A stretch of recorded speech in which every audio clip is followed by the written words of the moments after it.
Hello and welcome everybody to the Victoris Esports VAD. I am Becky, otherwise known as Becky Bear, joined here by Gurf and the Stash and the Cardigan. Woo! All here for your viewing pleasure today to bring us into some lovely League of Legends. Say hello to the people, Gurf. What's up, guys? Back again, ready to go, ready for that VAD action. Yeah, a little extra cozy tonight. You know, I had to do the impulse buy, and totally worth. Go for it. Follow your gut. Follow your dreams. But speaking about dreams, he's back again. Once again on the desk with me. So happy to have back Arland.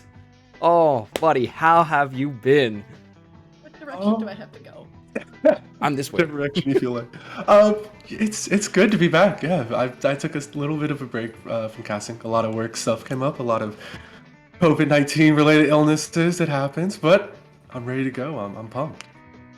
Oh my goodness. Well, I'm so glad that you're back, and I'm so glad that you are back to join us at Victoris for some very good, very exciting League of Legends action. Griff, you were here last week. Do you want to give a little bit of a rundown of the first week that we were able to see before we get into the goodness we're going to see this week? Well, we had our 3 games on stream, but there were a lot of games off stream as well too. We only saw 3 out of the 18, so why don't we go ahead and wave our hands around, make the magic happen, and take a little peek at what actually happened last week. Yeah, games on games on games. You can see there all across the board, all 18, but the ones we saw on stream were the Phantoms versus Spartans there in game number 1, where Phantoms with quite the strong fill coming in there, and my god, yeah, that AP Twitch was quite nasty. Game 2 on stream, we saw Hornets taking on the Eagles, and again, we were talking about the return of Webb, Giggle, and Ultro on that team, alongside their 2 newcomers, and yeah, they proved to be quite strong in that squad. That synergy was there, and then we got to game 3, the Lions versus Nocturnals. We were all on that Nocturnals train. We were saying, you know what, this is looking like the power squad here. And Lions surprised, I think, I don't want to speak for you guys, but definitely for me, it was a surprise and a good surprise. I was thoroughly happy by the way they were able to perform and able to take down what was predicted to be the power squad of this group. So yeah, quite a spicy stream last week, and of course you can see all the other results from all the other games that were played there. So we are starting to get a little idea, even though it's quite early, of who are some of these power teams. Yeah, is there anything on here, Arlen, that you're kind of interested in that seems surprising based on what you know of maybe some of the players on any of these teams? You know, just using a little bit of, my knowledge from last split specifically, I'm just kind of a little bit surprised. I don't see the Dragons, captained by Ishan, doing quite as well as I saw them last split. There's certainly a different roster, but, still with the same captain as Ishan. I kind of expect them to pull a little bit more of their own weight, but I do believe we will be seeing them on stream tonight, so we might be able to see that, see what exactly is going on with that roster. Ooh, all right. With that, I'm definitely excited to see what the Dragons can bring to the table. So far, everyone that at least Gurf has told me to watch out for has certainly been very intriguing to watch. So I'm excited to see how your insight is going to lead to some amazing things and players to watch as well. I mean, again, we had a very exciting week 1, an absolute firework of a first game, and then some good games for the rest of the day as well. And I'm looking for it to be exactly the same this time around. I believe, Gurf, we next have up ability to look at some standings to see who's really on top of the pack in each of these divisions and who's kind of lagging and needs to pick up the pace a little bit to go on into these further weeks. Absolutely, absolutely. So let's take a look at those. We got to see all the matches, but actually crunching the numbers, thankfully, our lovely, lovely master sheet has all those results. So at the top of their group, after a very impressive week 1 in Group A here, you got the Phantoms, followed by a 2-way tie for second, Spartans and the Astronauts, and then tied for fourth, Gators and Bandits at 1 and 2. However, Wolves sitting down there at 0 and 3, so hopefully they can find themselves a win tonight, because they are going to be game number 1 here on stream tonight. Over in Group B, bit of a crazy tie so far, 4-way for first place between Lions, Hornets, Nocturnals, and the Eagles, all at 2 and 1, and then Dragons there 1 and 2. You're mentioning there, Arlen. Hopefully, right? We get to see Dragons coming on back tonight. Hopefully, they got some moves because we are going to see them taking on the Scorpions, who are 0 and 3 this week. We did have the Dragons and Scorpions face off against each other last week, where the Dragons were victorious. But can they run that back? Can they make it happen again? We'll have to see later on in this evening, but I think it's fun seeing all these ties that we have so far, and then tonight we'll start to really see those teams shift into those solid positions now that we're seeing week 2 here.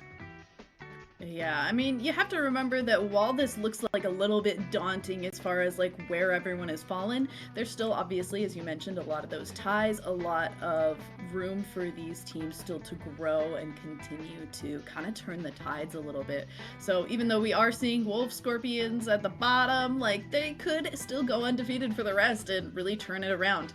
It is kind of intriguing to see Phantoms and Spartans at the top of Group A. We saw them play last week, and so Spartans' one loss is actually to the Phantoms as they remain undefeated going into this one. Excited to see who's going to try and stand up to them going forward. And Group B kind of looks like it is still just anyone's games. Do you think we're going to see any crazy upsets? Are you hoping that it's going to come from the Dragons or potentially another team, Arlen?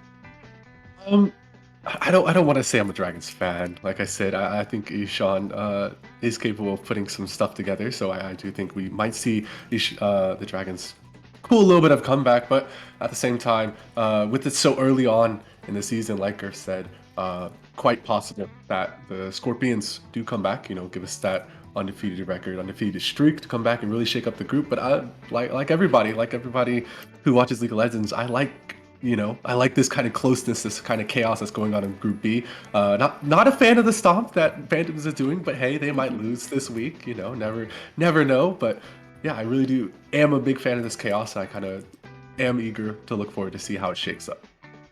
As are we. Gerf, is there anything you're extremely surprised about, anticipating as a result of those week one results, or are you with Arlington wanting just more chaos? Give me some more chaos. Give me some more data so we can analyze that. Because, yeah, week one, it's really the first time, right? Some of these players were getting to actually play with each other, play against these other teams. And it's the footsteps, the very leading steps into that synergy. So I'm thinking we'll start to see how these teams actually form in the next few weeks. And then they really start to solidify those places in there. But, yeah. Anything can happen in these first couple weeks, which makes it so spicy, which makes it so exciting for the games we're about to see tonight. Yeah, and speaking of being spicy, you also mentioned that we are kind of coming up on a holiday weekend, so we are seeing a lot of subs this week and potentially going to see a lot of subs next week. Is that something that you think is really going to shake things up for a lot of these teams, or do you think at this elo maybe it doesn't matter so much? I mean, depends if you got Simply Q in there. No. I think it's gonna maybe throw a couple teams off. It really does depend on the sub that you're bringing in, what kind of mental they have, what kind of communication they have, because it can vary. So I think it might throw a wrench into a few of these teams' plans, but that's what a lot of these captains plan for, is to try and get someone in there that can sort of work with their team synergy, work with the other champs that these guys play. You can always have your fingers crossed for those captains, but at the end of the day, sometimes you just need someone to fill that spot, and you'll take what you can get to play those games. And so Gerf and I talked about it a lot last week, some champions that we were eager to see, but Arland, we didn't get to talk to you about champions that you're interested in seeing. Who are your favorite champions? What are you used to seeing from previous seasons that you thought was a little bit spicy, versus what do you think is going to kind of end up showing its face in this week or potentially through the rest of this season? Well, I'll answer that kind of in 3 parts, y'all. You give a champion for each section. So number one, what champion am I kind of eager to see? What I think is super, OP in the meta. Right now, I'm on that Talia train. I'm riding the Talia wall. She is disgustingly broken. She's in that state of the game where if you can't get onto her with a dash, she can stun you and kill you. If you can't get onto her dash, she can stun you and still kill you, right? She's just so incredibly strong. And if you're not able to play, exactly, if you're not able to play the Blink champions, such as the Katarina, such as the Zed, you really don't have a chance of beating her. And even if you can play those champions, she can out-roam you. She can be there to the fight first with her wall, with her great mobility, and really just start pouring on the damage before you're even there to the fight to start bursting that one target. So that's my champion for champions to look at, champions that we should really be seeing played a lot more. And then on to champions I kind of expect us to pick up between, the first 2 teams at least, right? Just looking at these guys' data, looking at what they like to play. Again, focusing more on the mid lane because that is my specialty. I expect to see a lot more supportive styles of mid coming out from these 2 different mid laners, especially in particular looking at Defoe, looking more at the Luxes, looking more at the Malzahars, looking more at the just the supportive styles mids that we aren't really expecting a solo carry performance, but we are expecting consistency from these 2 mid laners here. And then lastly, knowing these guys, knowing what they're more likely going to pick up for the AD carry role, probably going to be seeing another Jhin, just looking at what MELG has played last time, just Jhin, picking that up maybe into an Ashe matchup, so something longer range, a little less fight bot, and a lot more slow and steady wins the pace bot. Okay, I love it. All right, and I guess with that, let's start getting into some previews of this week. What teams are we gonna watch, and getting into what we're kind of expecting from these players before we get into these predictions.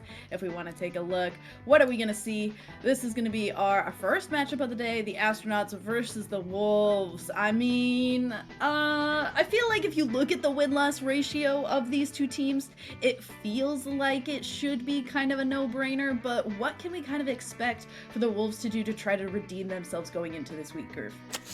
You know, it's going to be a lot to take on this Astronauts team, so maybe focusing towards the top lane to make sure that G doesn't become the manimal that he constantly is when we see him on stream and even off stream too.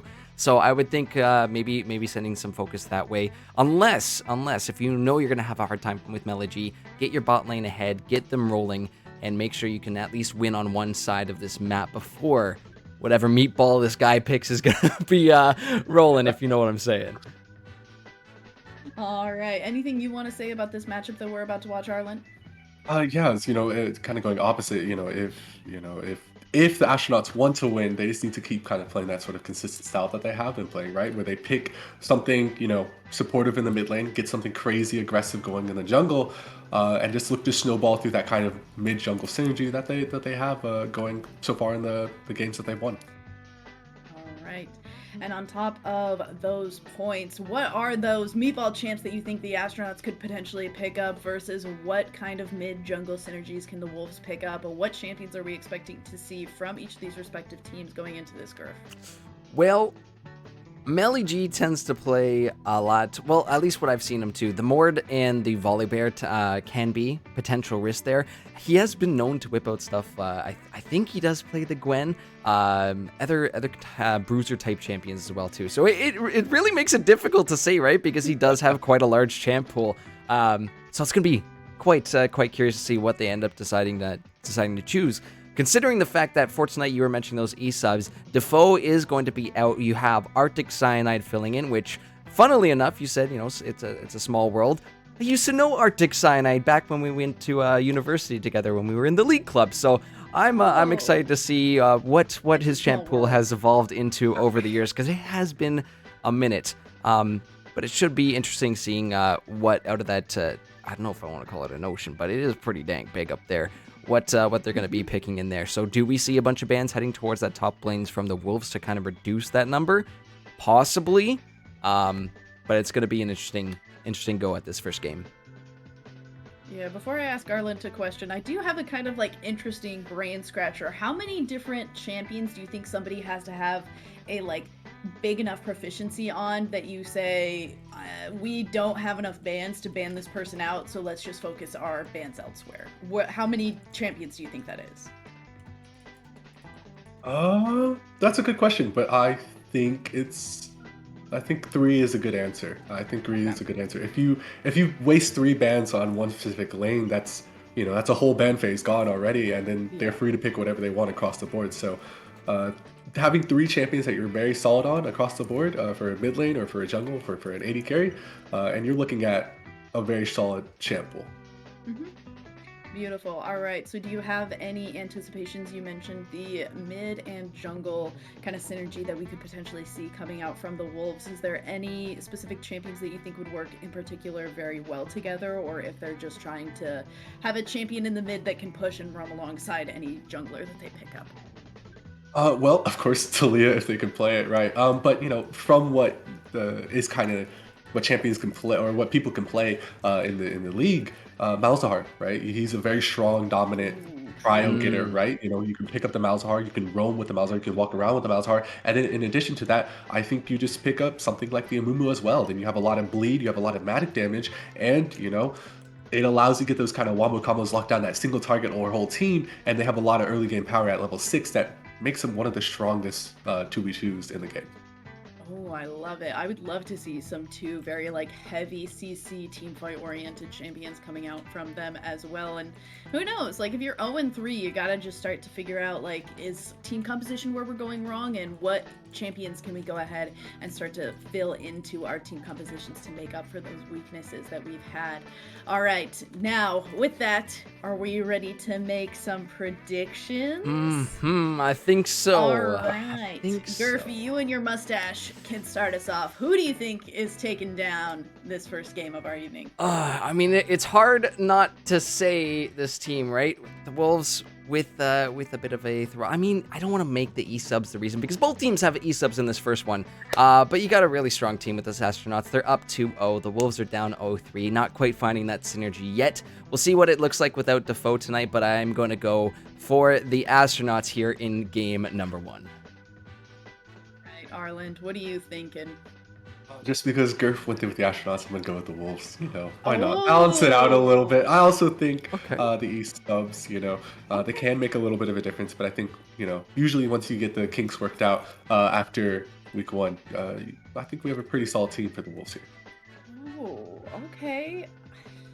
This is hard. Like I kind of am with Gerf. I'm like the stats clearly say that this should be going the astronauts' way, but I think I gotta go. They're the Wolves. I gotta go for the underdog story. I'm hoping that the Wolves have figured out their stride again, like what Arlet said after week one. Have figured out where they're going wrong. Maybe their E-subs are like the last piece of the puzzle that's missing and is gonna pull it all together. But I think I'm gonna go with Wolves. I'm gonna hope that we have the lovely underdog story starting to unfold in front of us. That's gonna be my prediction.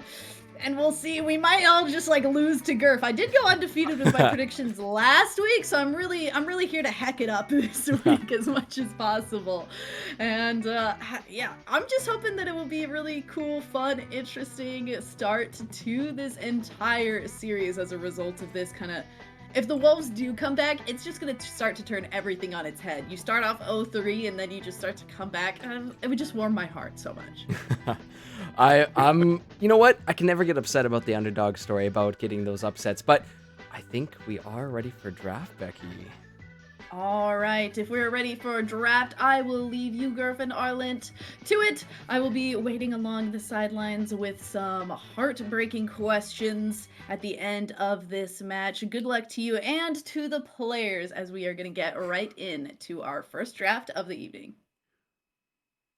Woo! Thank you very much, Becky. As yeah, game number one. Now we actually get to see what's going on here, what's about to break down, and what's actually getting banned out, because we see the Samira taken away by the Wolves there. The Shaco banned away from Hoodie Man X, who has switched to jungle for tonight, and rightfully so, taking away his main champ. So off the board it goes. The other one, Arlen, before we actually get any further in these pick and bans, is the Volley Bear. Surprisingly getting banned, has the highest presence so far in our VAD league. So you can see right there on your screens, ladies and gentlemen, just how much we have seen the Volley Bear so far.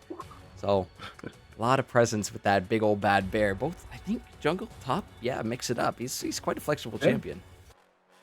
Extremely flexible. Honestly, there's situations where you can take Volley Bear into the support role. Not often, but I do like him as a counter pick into Tom Kinch specifically. When they run the center Tom Kinch, I like taking him because he allows for that early game kind of fight back pressure, and he doesn't lose quite as hard as other melee supports. But irregardless, we won't be seeing him, unfortunately. We also won't be seeing the Nautilus, also a very high present pick, also very impactful pick in the bot lane, right? Very strong, really good into a lot of champions, especially the Lucian Nami, kind of forces them to fight necessarily when they wouldn't necessarily want to. But yeah, we're waiting on this last Wolf's ban, and it's gonna be the Zillion. Interesting takeaway. That, you know what? I do believe that is a takeaway from Gale, one of their most played supports. But the Senna is going to be the first lock-in here for the astronauts. Do we see some potential spiciness coming through? I think maybe, because the response is an Ivern, and a little bell is ringing in my head here, Arland. Is there a potential Rengar Ivern angle here? Is Yankos and Caps playing tonight in VAD? Well, I mean, it wouldn't be bad, but it's very dangerous, right, to pick this Ivern Rengar very early on, right? There's always potential for a Poppy to come through, and Poppy just stuffed Rengar. He makes it impossible for him to play. Very, very difficult. But, Misfortune into the Senna, potentially Tom Kench Senna. I think Senna is one of the strongest supports right now. I think you can pick her with quite literally any AD carry that allows her to play at that range and really just abuse the enemy. Just really, really super flexible support. I think it's super strong, but there's also Diana Yasuo angle. If they do opt for the Diana here, they have astronauts they're kind of threatening a lot of different angles here from the Wolves, and the Wolves just have to respect that. They need some sort of disengage coming through immediately, especially if this Diana gets locked in, which she does. So I really would be hovering towards an Amumu or something. Just move this Ivern into the mid lane, saying, well, that's where we're going. We need some disengage or something to stop them from coming at us. And I really, really like this if they are going to lock in the Vigar, which they do. A lot of flexibility going on so far in these first three picks of the astronauts draft here. So Where the Diana's going to go, where the Vigar's going to go, well, we'll have to see. I would think, honestly, if I'm going to take a wild guess at it, you put the Vigar in the Senna bot lane, right? You got the APC action going on. It's not the first time that we've seen that. I believe last week we saw an APC down there too for Becky or Becky Rita. So maybe return to that, but I do like the fact that you have already the cage locked in. You're going to have the Diana who's going to get in their face, and then you can follow it up with the Dawning Shadow from the Senna as well too. So any long range protection as well too, while the side squad, I guess, is making those engages. It'll be interesting to see if they're going to lean more into that engage heavy comp, or if they're going to look for something a little bit more protective, because Malphite might incline them to go, hey, let's maybe put someone here in defense. Yeah, you know, they're looking to coin flip the engages just that little bit, taking the Malphite off the table as an option for astronauts here. But even with the Vigar getting picked up, you know, a lot of scaling for the side of the astronauts. They need some sort of early game engine, something that they can build themselves around, right? So I really would be looking to ban away the Yasuo for the sides of the Wolves. Really, Yasuo, Yone, if they can play, you know, if they can play one, they can play both of them, basically. Same champion. I would look to take it away. It's a strong either way. Diana, Irelia, you know, any AD option that they can stick in the mid lane with this Diana, and it allows them to get the ball going early. Super, super dangerous. So yeah, take away the Tahm Kench since they have it locked in, but realistically it's going to be Vigar in the bot lane. On it, I would be looking, if I was the Wolves, to grab a Blitzcrank. It's actually one of the biggest counters to this style of play, and allows them to kind of fight back a little bit more effectively. Can't do nothing if you're silenced, darling. That's kind of makes it a little tough. Zeri being hover right now to ban. I'd be interested because, you know, saving what might be a mid pick for B4, B5 here. I don't know if they want to take that Yasuo out because you're not too sure where that Vigar is going to be heading yet. Don't know if that is going to be the option. If it could even be Diana mid. It could be Diana jungle. We're not too sure yet because we still got a couple pieces of the puzzle missing here, but they are going to maybe opt for this Kai'Sa to be taken off the board, which, you know, a couple of those players who are proficient with her, it can get quite scary, quite fast, but no, Alistar gets taken off. Rel is next to go, so they are just targeting Gale's champions pool a little bit more, which, as support, you know, you gotta make sure that that's wide and open. You got some more options other than me who might just play Enchanters all the time. However, final few picks coming through now, Arlen. Yeah, really looking to probably just blind pick the support here, grab something like the Amumu support. Amumu Misfortune is still very strong, even though they tried to nerf it. I still think it's up there. A Blitzcrank is an option, really would put the hurt into Vigar Senna, force the Vigar to move out of this lane or else get hooked in. They just need something to really get on top of them and really burst them down quickly. The second level 6 happens. Set is an option, Leona. There it is, it goes through. Now, what do you pick up your side from astronauts? They have all the cards in their hand. They can do whatever they want here. Honestly, it's probably Fiora angle top side, Yasuo angle mid, and then they're looking at a very strong early to mid game to late game team composition with a strong 4-man core and a split pusher in the side lane that can really deal with the Malphite. If you don't want to go for the Fiora because you're not quite as proficient on it, Camille is still an option, right? And she also allows you team fight in the mid game stages. Irelia is also an option. Gwyn could also come through, but it's probably going to be some tank v tank action up here, so get your wet noodles ready because nothing is gonna happen. Yeah, I was gonna say some meatball action here is it's another meatball, but still quite a spicy one. Wukong gonna be picked up here, and question is that going into the hands of Meli-G or is it going to Lindblum, because Wukong jungle has been a thing, but definitely not opposed to having that champion up in the top lane. It's more of a mind trick, that one is. No, I do believe we are starting to see it. So with a Fiora locked in, that means Fiora from Meli-G, Wukong in the jungle, question mark, unless Wukong, Diana. I don't know yet. Oh, I love drafts like these when they're all flexible and you don't know where they're gonna go yet, because it really, I think, plays into those mind games against the other teams. Like, oh crap, what am I gonna lane into in the next few minutes? But we will have those answers revealed soon. Trundle going to be the final pickup here for the Wolves. And then in a little bit, we'll be able to say for sure where they're going. But while we're waiting, predictions are open here in the Twitch chat. So make sure to let us know who you think is going to win for game number 1 here tonight. Arland, let's try and analyze these picks or these teams a little bit more before we say adieu. But my goodness, both teams with meatballs, both with CC, both with incredible amounts of damage. What's the angles here for both these guys? Oh, there are a lot of different angles we can look at it. So let's focus on the bot side, level 1, right? Number 1, Misfortune Leona, one of the strongest traditional bot lanes in the game, right? That's just straight off the back. It's up there with Caitlyn, Karma, Caitlyn, Lux. It's just super strong, super consistent bot lane. However, it spikes at level 6, unlike the side of Astronauts and, with the Senna, with the Veigar. Their spikes more around the first item mark. Once they get that first item, they're really able to put the damage on you. But the Wolves, once they hit 6, they just hit those go buttons, and that's an instant wipe. So they should be looking to use those power spikes as fast as possible. Diana, Wukong, wherever they go, super strong combo. Just like I said, that perfect mixture of AD, perfect mixture of AP. Both have knockshot, both have a lot of burst damage, and they can keep the fight going for any long amount of time as they want. Into the side of Wolves, which have an Ivern Trundle. They both kind of like to fight for long, periods of times, but you have to give the burst damage aspects over to the Astronauts, so that's what they should be looking to do. Burst down the Ivern, whittle down the Trundle, win the fight in the top side, and look to snowball that top side. Fiora in a Malphite, it's just whoever's better at either to really shut down the Fiora and keep her down for as long as possible, but the Fiora eventually will be able to scale and do 2,000 true damage to everybody in the game, and in the game by 45 minutes roughly, because split pushing isn't exactly the best strategy in the book unless you're specifically playing for it.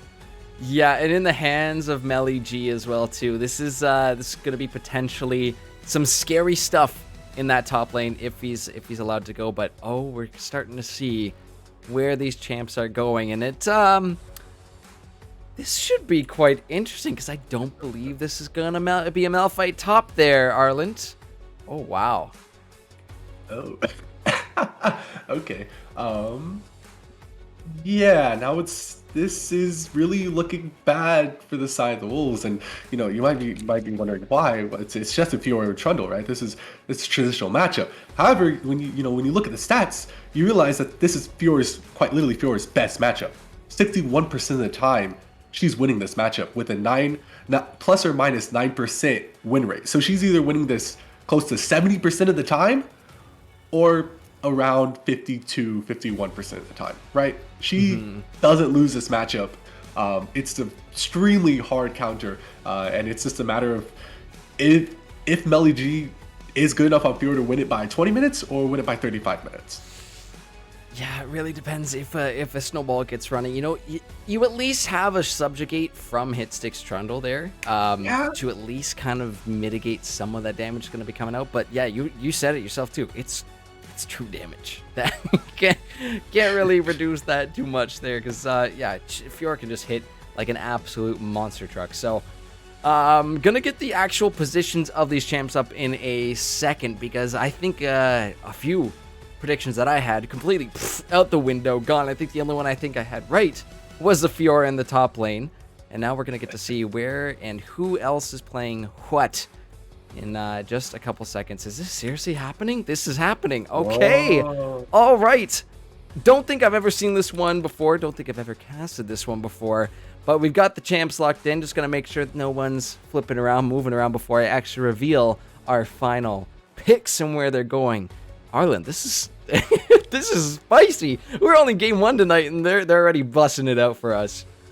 Wow. Yeah, they're going with the SKT1 strategy of the Senna, Wukong in the bot lane, and this is kind of a tale of caution. While I do applaud it, I also kind of say it's SKT1, right? They're the best team in the world. They're close to one of the best teams in the world, and we've seen their recent MSI performance that they're even leading to teams like Evil Geniuses. So a little bit careful to copy their strategies, but if you can definitely play them, if you definitely feel confident in them, and you know why they're being played, then go for it. Yeah, this is gonna be fun. It's gonna be a fun one for sure.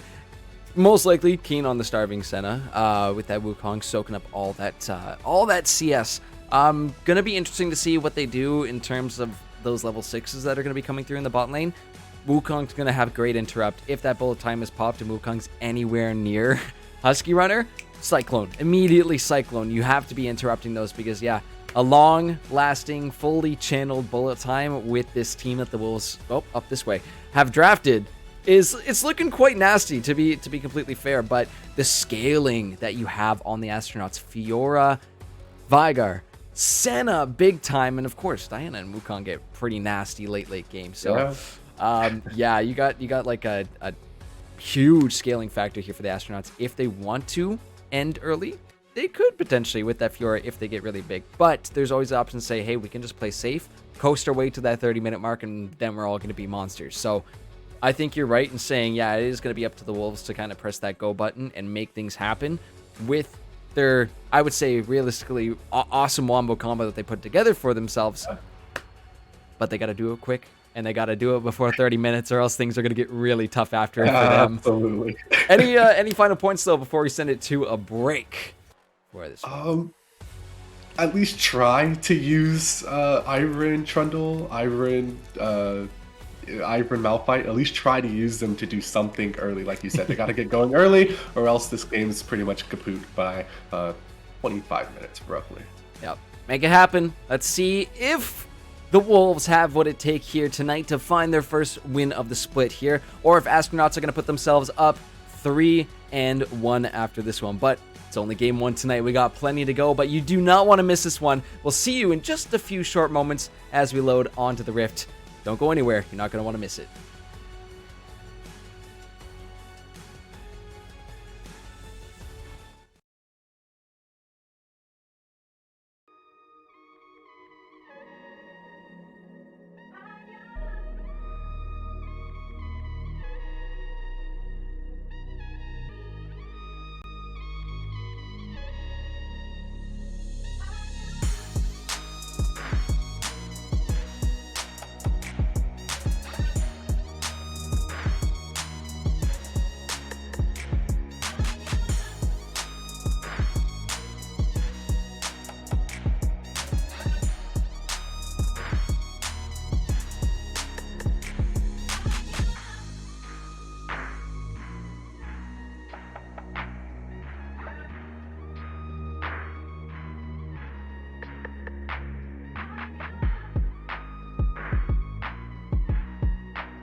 Hello, ladies and gentlemen. Welcome back to week 2 of the VAT Victoris Amateur Draft. We got our first 2 teams of the night on deck here. Astronauts versus the Wolves, with Melly up in the top lane there for the Astronauts. You got Lindblom in the jungle. Arctic Cyanide filling in for Defoe, but a fellow UW or Waterloo Warrior? Yeah, that's it. It's been a while since I've been to school, but Keen in the bot lane along with Gale, so this will be a spicy bot lane to watch. But over on the red side, you got a Hitstick in the top lane, Hoodie Man X on that, Ivern in the jungle, Fizz Khalifa filling in the mid lane on that Malphite, Husky Runner, and Sharkbait down there in the bot lane. And pretty standard stuff across the board, other than just a little dance around here by the red buff. And other than that, we are going to probably separate and go our own ways and get those buffs rolling, Arland. Absolutely, both sides looking to start their buffs. And one thing that you have to kind of realize about Ivern, of course, he doesn't necessarily need the leash. So everybody knows, like, it's kind of a guessing game where he starts. So getting down these early vision is super important. But at the same time, Ivern has a relatively fast clear speed. If you know how to juggle it properly, if you buy the boots early on enough, he can get going real quickly and really start to contest these early scuttle crabs a lot sooner than most people think, especially if he knows how to juggle his smites. So he's just going to start Q, just going to instantly go towards his blue buff, grab the mana, because that's the thing that he needs more than the health regen. It just comes back faster. His health naturally comes back faster than his mana, so he picks that up first and he just starts, doing his bot side. Probably should reset, grab boots, and then he can start walking around the map and start looking to match Diana wherever she goes. Already though, we see a little bit of the power of the Fiora, who didn't take Flash, took the Ignite instead. Look at the top side, so really making a statement with this one, looking to really beat them up. That is quite spicy, truly VAD fashion, if you ask me. But I love seeing that stuff. I love seeing what Melody's going to be able to do with it. But it is Hitstick who hits level 2 first, so definitely going to be pressing that level advantage. Definitely smart to be doing that, as level 2 is going to be hit first bot by the Wolves bot laners. Oh, Keen is getting low. The barrier is actually going to be popped as well too. Nice trade in favor of the Wolves down there. Very nice trade. And right now they're kind of showing off their laning prowess. The fact that they're able to just sort of find level 2 first in 2 different lanes, nonetheless, and force back their opponents. Really, really good stuff. They got Flash and Barrier off from the center. That will go a long way to really winning the lane. And they, force back Melly G up here, but look at that, Diana coming up for the gank instantly. Hitstick hasn't warded. Lindblom is lurking. Hitstick is in some major trouble. Gonna try and toss up that pillar, but no, Lindblom dashing on in, getting the Conquer stacks, and just setting up Melly G for a lovely little first blood. Astronauts are on the board. Very nice job from Lindblom to let Melly G have that. It's a lot more impactful on the Fiora that they get that versus the Diana. So really good job. Not the best from Hitstick. You really need to be warding at that 3-minute mark, right? That is the prime time for all gankers. Anything before that, tough luck. They came too early. Anything after that, you should have a ward down by then, so you shouldn't be surprised, right? So really unfortunate stuff. This time he does get the ward down, and the fact that he's so pushed up with only longsword, that's very easy regank territory if the Diana looks for it. Absolutely. No, I mentioned going into that draft, or even on the pre-show, about sending those resources top to deal with Melly G. Well, I think the Astronauts are doing exactly that. That was advice for the Wolves, but they're sending the resource to make sure that this Fiora gets snowballing, make sure that they get ahead. The pillar comes up, but I don't think it's going to be enough because Melly G is just looking for the solo bolo, not going to be able to find it because Hoodie Man X has shown up, but Hitstick still needs to be careful, still is low. Melly G dashes back in, not able to find that. Lindblom is getting low and forced to flash away. Fizz Khalifa going to be joining from the fray as well too. Flashes of the wall in 1Q is going to send Lindblom right on back to the fountain. There is nothing Melly G can do about this one. Lovely roams coming in from the Wolves. Really good stuff from Fizz Khalifa right there, just coming through to save, well, not even save, to really secure that kill for his team. Unfortunately, he does lose a lot of pressure in the mid lane. He is going to lose a lot of minions, roughly, I think that wave is about equal to what he picked up, so he is going to pick up about half of it, so he doesn't lose too much, but good job from Arctic Cyanide to kind of push that in and really just secure himself a nice little CS lead. But yeah, Hoodie Man X, they didn't respect the exhaust coming through. So when Lindblom went in on that, he just had no more damage, couldn't get away, and he just slowly got whittled down by the Ivern. Now it's on Melly G. I just want to see his wave management right here. How does he deal with the situation? Playing it nice and slow, not over shoving it, but does not know quite where that Ivern was. Those pre-prepped jungle camps is now finally paid off for Hoodie Man X, collecting those. Hitstick really needs to be careful with that Vital up right there. Yeah, all he needs to do is dash over, gets the Conqueror once again, and finishes him off with an auto. Melly G is now 2 up on the board, 2-0. And as a Fiora, that is, you gotta be feeling amazing right now. Absolutely. Like, Fiora doesn't need any extra damage to kill you. That's why he can rush these armor boots, and now you do no damage to him, but he still does more than enough damage to kill you every single time. So while maybe she may be overstaying just a little bit too much here, I think it's 100% valid the way that, he just found this massive advantage, this massive boost in gold. Although we do talk about it because this gank is coming through. This is potentially a little risky without Hitstick he there parried yet. it. He's, I think he's trying to bait something in, but no, Melly's not going to bite on that. Noah's, hey, give me another kill, give me another item, then we can start to do the 1v2s. But for now, playing it safe, playing it smart. It does allow Limbloom to move towards his bot half of the map, start to pick up this dragon with that Ivern showing. So again, resources, objectives going into the pockets of the astronauts. It is not even 7 minutes into this game and just a slight lead. So nothing too scary yet. But yeah, that first dragon is going to get scooped up here by the side of the astronauts. So slight extra combat speed. Or out of combat speed. But a little bit extra, yeah. Yeah, not the end of the world if you're losing that early cloud Drake. Yeah, it's just one of those Drakes. It's honestly the worst early Drake in general. So it's fine if they drop that. They are looking down the barrel of a Hextech, I'm gonna assume, because the thing is bugged and doesn't show. So Hextech Drake is actually one that I would want to go for early. I think the extra attack speed and extra cooldown reduction is very, very impactful, especially early on. That's one that you kind of want to fight for if at all possible, or at least make them hurt a little bit, not to just give it away for free, right? Like, you take a single kill along with you, as Hoodie Man X tries to get to the spot side, and that's why Wukong exists. Mind games. It's all about the mind games with the monkey man. That's really what it is. So need to be a little bit more careful, I guess. It's still early on, so it wasn't really anything bad. But in those team fights, yeah, you gotta have a heads up where that Wukong is. Get the sweepers out early, and it should help a lot more, especially when you're going to push for those dragons and those objectives. And if you're making sure to keep the Wukong off of Husky Runner here, yeah, it's going to be a must-buy here. So lots of vision needs to be coming through here from the side of the Wolves in the next, I would say, 5 to 10 minutes. If you're not seeing everybody with a control board in their pack, well, these team fights might not go the most in their favor, as Melly G, takes a tower shot there. It's taken down quite low, but you can still see the pressure that he's keeping up on this top lane. So much pressure, doing it very well as well. And then, you have to realize that, he's actually building towards what he wants to do.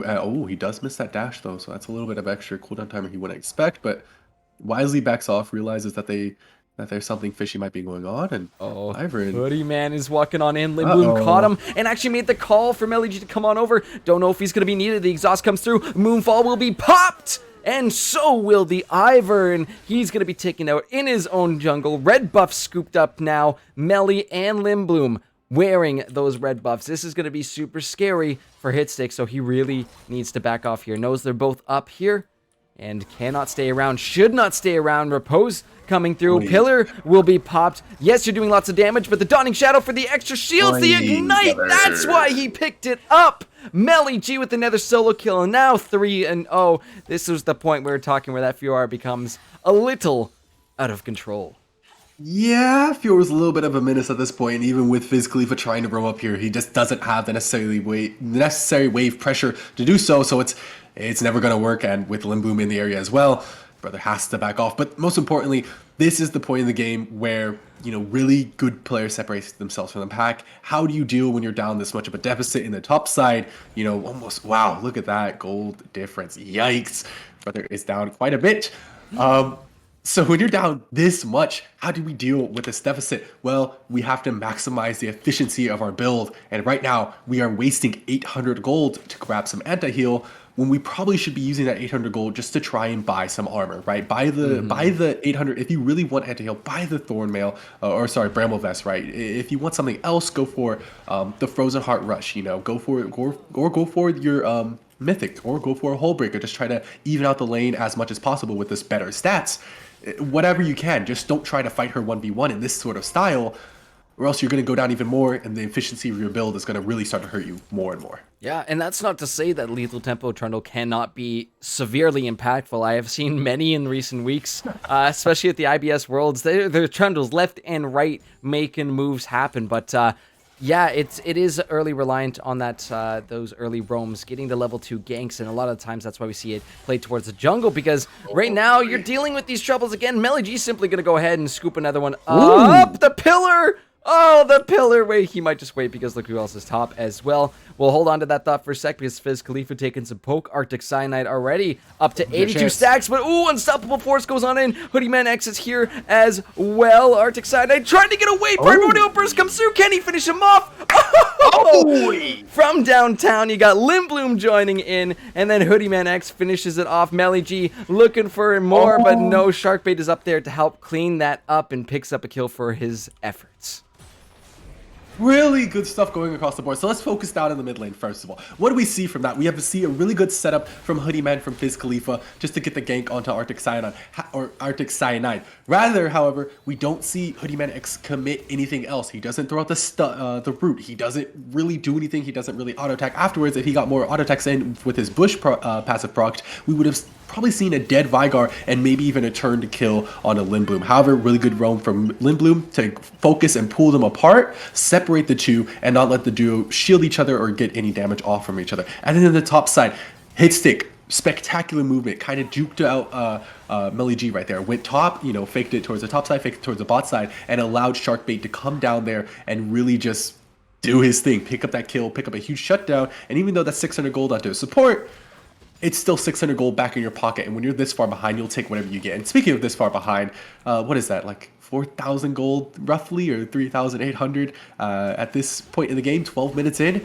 Yeah, not the best result. Almost 4K up, and we're not, just past that 12-minute mark. But yeah, next Dragon on the board, this time with that, with a little bit of sneakiness. I don't know, Diana's not quite there yet. They're going to start up this Hex Dragon, but Gale and Keen are scoping this one out. Not going to be able to quite steal that one. So a nice little scoop up from then, and we are going to see the Ocean Soul this game. So that makes it all the more scary if this does end up in the hands of the Astronauts with that FR, who is already starting to take off quite a bit. But we'll have to see how this one goes. Still early on, right? Only 13 minutes. There's a lot that can still happen in this game as we see. Oh my goodness, yeah. Yale getting jumped on. We are having some camera question marks here, but the Cyclone coming through. Bullet time is going to be used, but interrupted early. Husky Runner gets low. Dawning Shadow will come through, but Gale cleans it on up before Senna can pick up that extra 300 gold. I don't think they're quite done yet because Arctic Cyanide roaming on down to this bot lane. Not going to pop the Predator, but in the top lane while we were watching that bot lane action, Melly G able to pick up yet another solo kill on to Hit Stick. The ball keeps rolling and it keeps growing, Arland. Absolutely. I don't know exactly what happened to Hoodie Man in the jungle there. I think he just got caught out at missed opportune time. But really good stuff from Gale and Keen to see their opportunity and go for it. You know, they saw that they were a little bit separated, you know, Sharkbait and Husky Runner. They realized that they have a lot of damage right now comparatively. And they realized, you know, that they can use that to get some kills, get some advantages. So they just had to wait. And they just had to play it out very smoothly. And then the top side, again, it's a Fiora versus Trundle. This is not a matchup he wins easily, if at all. Although, as I'm talking, Limbloom can't get over the wall. Limbloom is in some serious trouble. Daisy just whacking away at him, getting the knockups, and no, his team is not going to be able to save him from that one. So, a bit of an unfortunate positional choice, but sometimes it's just the way she goes. I know, I respect the looking, you know, looking for some juicy dives underneath that half health tower in the bot lane, but no, they're gonna sniff him out and make sure, hey, none of your tricks, none of your fanciness here. As Hoodie Man is on the move once again. He has potentially found out Arctic Cyanide as the Unstoppable Force comes through. The cage will be popped, but I think that is gonna be enough to do it. A beautiful gank there as Hoodie Man just on the roll. Hit Stick again in that top lane, having to back on off because Melly G is feeling quite hungry this game, Arland. Oh no! I mean, oh no! Probably another solo kill in there. Gosh! Yeah, there she goes. That's a 5-1 Fiora for you, Arland. It's kind of what happens when you counterpick yourself into such a horrifically bad matchup, right? It's you just kind of have to nullify it as much as possible, or flip the lane by ganking it over and over. And Hoodie Man X realizes that he's in trouble, so he has to back off there. But otherwise, they're finding really good advantages in the mid lane. Yeah, fight breaking on the bot lane. Cyclone to the back line. Husky Runner's health bar is just going to get exploded by Gale. That Wukong dealing so much damage, and with the help of the Senna healing, my goodness, that monkey's going to be hard to take on out. Fizz Khalifa potentially overstaying his welcome. Predator's going to be popped by Arctic Cyanide. In goes Lindblom. Has the Conqueror procs. Has the Moonfall available, but does not even need it. Vigard does so much damage. And Melly G picking up a solo kill again in the top lane. This is devastation for the side of Wolves. This Fiora is now, I think, officially out of control. I mean, this game officially is out of control. No longer is this game winnable, I think, unless the side of the astronauts completely just feel like running it down and they don't feel like playing anymore. He's got 2 levels on him. There's no way double buffs. It's gonna be the Fiora ult, and my goodness, you cannot go into that solo. You cannot try and fight her 1v1. Nuh-uh. I think at this point, Arlen, you're right. Focus. Gear yourself towards the defensive. Gear yourself towards that tankiness, and do what you can to salvage your team. Do what you can to try and survive, because you can't just keep feeding Fiora these kills. Absolutely not, but it's like, what other options do they have? You know, it's a really rough team comp that they drafted themselves into. They have all their eggs in the basket of Husky Runner, and he didn't get any resources to carry. They have no other AP options, really, because Fizz Khalifa is going for the tank variation of Malphite. Yeah, this game is just not in the best shape, right? It's 10,000 gold for the team that scales, by the way. This is a scaling team composition. The fact that they're 10,000 gold at 17 minutes with 10 kills up and no turns to their name taken away from them, yeah, that's not looking like the best game in the world. And you just don't have enough damage across the board to really pick off any one of these members, especially since they all get relatively tanky, right? Vigard goes for that tank Vigard build. Fiora obviously is going to build health. Diana's obviously going to build health. Senna is really slippery, really hard to catch, has some healing innately coming through with the Eclipse. And then Wukong is going for the Divine Sunder, so he's going to be really hard to kill as well, really slippery with his clone passive anyway. This composition just perfectly drafted to deal with the strategies that Wolves like to employ, and it's just not an option for them to win this one. So I think you're just kind of looking at make it scrappy as possible, look to just try to pick them off wherever you can, and really just try to brawl it out to where the fact that they're scaling just kind of negates itself. Yeah, we'll have to see if that is a potential option, but I've said this about scaling comps before too, especially about the Vaynes. Every single kill that Vayne gets, even though there's not one in this game, I know. Every time she does pick up that kill, though, it is like an extra minute closer to when she is hitting that scaling point, hitting that tipping point to becoming the absolute monstrosity that a late game Vayne is. Well, same can be said for any scaling champion, for anybody, especially a 7-1-1 Fiora. This thing is huge already, but we are looking for some plays in this mid lane. Sharkbait is landing some beautiful Zenith Blades this game. I will give them that, but unfortunately his team just does not have the gas to follow up on it. So unfortunately is going to have to save those for possibly some more defensive strategies, making sure that Fiora doesn't get to their back lines. Yeah, they need to be flexible around the map. Right now that they have a jungler matching the Wukong in the bot lane, they are sharing gold and experience that they really need solely on Husky Runner between 3 different people. Fizz Khalifa needs to get out of the mid lane and go bot lane, do something to the Wukong, try to stop his push. Leona needs to try to go top, try to stop Melly G with 3 people, try to turn it into a 3v2, 3v4 situation. They need to do something, but standing around in the mid lane and trying to go for plays onto Senna, great, you got our flash, but really, realistically, you're just hurting yourself as they make these macro plays, as they move around the map, as they smash open your base. Using the second Rift Herald here very efficiently, looking to maybe get 2 charges off. Yeah, that first one's going to go off without a hitch, able to pick up that tier 2 top tower, and Melly G does so much damage. Trundle's going to be gone. It's going to be Husky Runner next in a double kill without even blinking. Melly G is in full manimal mode. This guy is sending it, and huge too. 9-1-1. Somebody call 911, please, because yeah, Melly G is on an absolute killing spree. Yeah, and he's built perfectly for the 1v1. Well, mostly perfectly for the 1v1. Stridebreaker is a little bit more of a team fight oriented item, right? You realistically don't need to double up on the Stridebreaker and the Blade of the Rune King and, you know, a dash for the Fiora. But still, he's built perfectly for this 1v1 style that he's going for, and that he's been dominating the whole game, right? He has a Blade of the Rune King, so he just doesn't lose any healing, even with that heal cut coming through. This Arctic Cyanide. Yeah, he's Primordial Burst that Ivern to the Shadow Realm, but now we got a 2v2 fight breaking into. Arctic Cyanide is getting low from that Unstoppable Force. Fizz Khalifa still going to be on the chase, but the box will come out to protect him. TP is actually going to be funneled as well, too. It's Melly G. You better start running because he's here. Fizz is able to at least find the trade onto the Vigar before Melly G arrives and claims another soul here. You can see the rest of the Wolves are on the run, and this bot tier 2 tower ain't gonna be lasting too much longer there, Arland.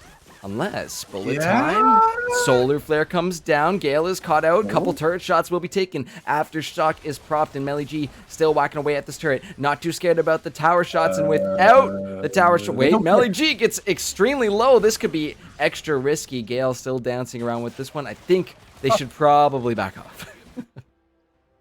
Playing like psychopaths down there. Melly G trying to parry a tower shot. You can't do that on Fiora, but either way, they are making this look absolutely easy. They're just in their face, taking the turret. They've already taken one inhibitor on the top side a little bit too early. It's not like meshed with the rest of the inhibitors, so it's not quite as effective. It's kind of just funneling gold for them, but it does require constant attention to really upkeep, right? You really have to have someone up there and really be managing that wave, or else it's just going to keep pushing, keep causing a little pressure point that will eventually burst and take down a potential tier 4, maybe both of them at the same time. And then they have to protect their mid lane, and then now Lindblum dropping the stopwatch, because why not? But you have to look in the bot lane because that's where the Melly G is, and he's just so incredibly strong right now.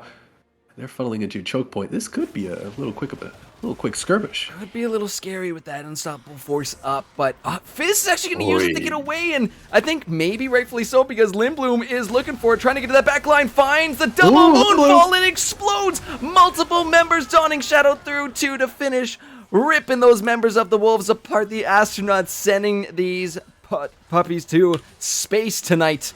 That is going to be some unfortunate gameplay for the Wolves, but I mean, the astronauts looking so dang strong. Melly G 11-1-2 on that Fiora, and the rest of his squad still looking incredibly impressive. 222 stacks on that Vigar, by the way, but astronauts, they are stomping on the base, they are stomping on the Nexus, and this game one is gonna be done.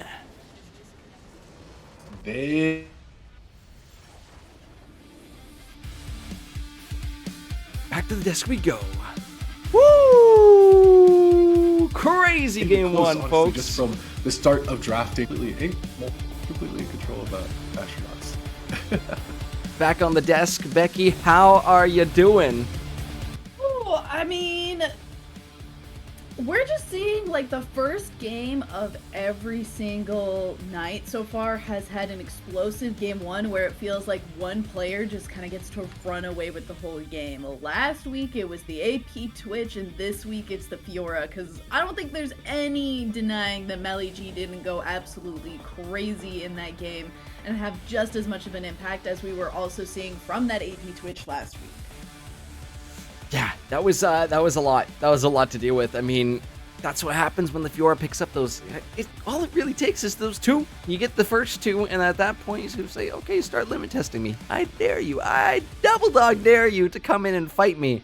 And you saw what happened. That ball kept on rolling. It kept on growing, and it eventually became 11-1-7 and could not be stopped by anything.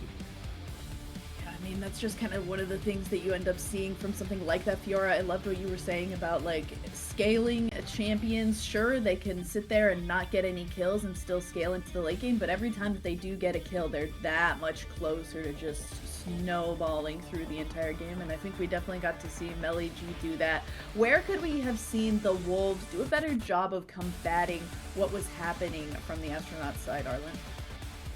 Well, you have to use your level 6s to your advantage, right? You have to play on your power points. Where are your power points? Well, Malphite, Ivern, we saw it a few different times, and they were able to take down Arctic Cyanide a few different times, you know, I think twice, you know, that's his scoreline, right? So if they had gone for it a little bit earlier and really used Malphite's early base damage to attack Vigar and really pressure him and really make him scared to step up, that allows them to sort of rotate into the bot side and bring that power into the bot lane and play around Husky Runner, which is the real person they want to move, and just kind of ignore, isolate, and forget topside even exists. And that's pretty much, I think, the only way for the Wolves to kind of win this game. They just have to dominate the bot side of the map or go even down there and really dominate the mid lane using their power spikes.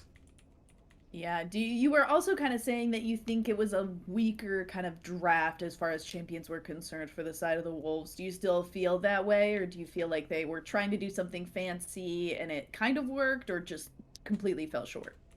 Completely fell short. The draft was very one-dimensional. It was protect Misfortune for a huge wombo combo. That's where all our damage is coming from, forgetting how it needs to be mixed up with some AP in there, forgetting how it's going to come through at all. You know, is it a crit Misfortune? Is it a lethality Misfortune?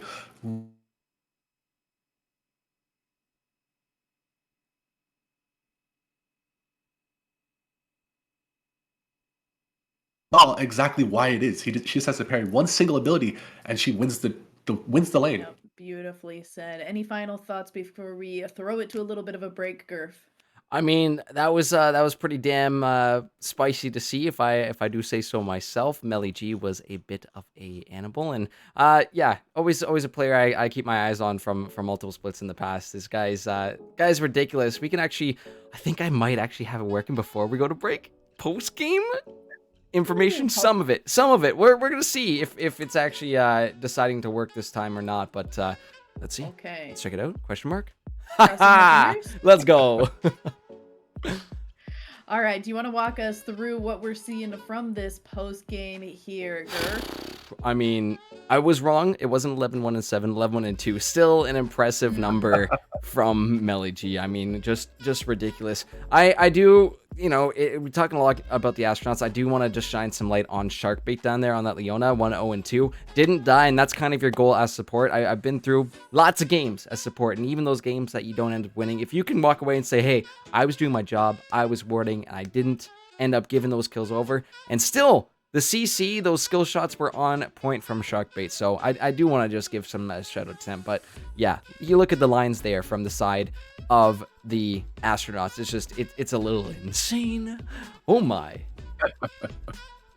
Certainly crazy, but I mean, that's kind of, I mean, we mentioned it, and I think that Arlent put it very beautifully in it being a big difference in the stream, or the draft aspect that we saw, and just champion pickups and the way that they were all utilized together, and who was really the person who came out on top at the end of that. And we do have that MVP poll in the chat. You've got a little bit longer to throw in those votes. Let us know who you think from the winning side was the one who really carried this game.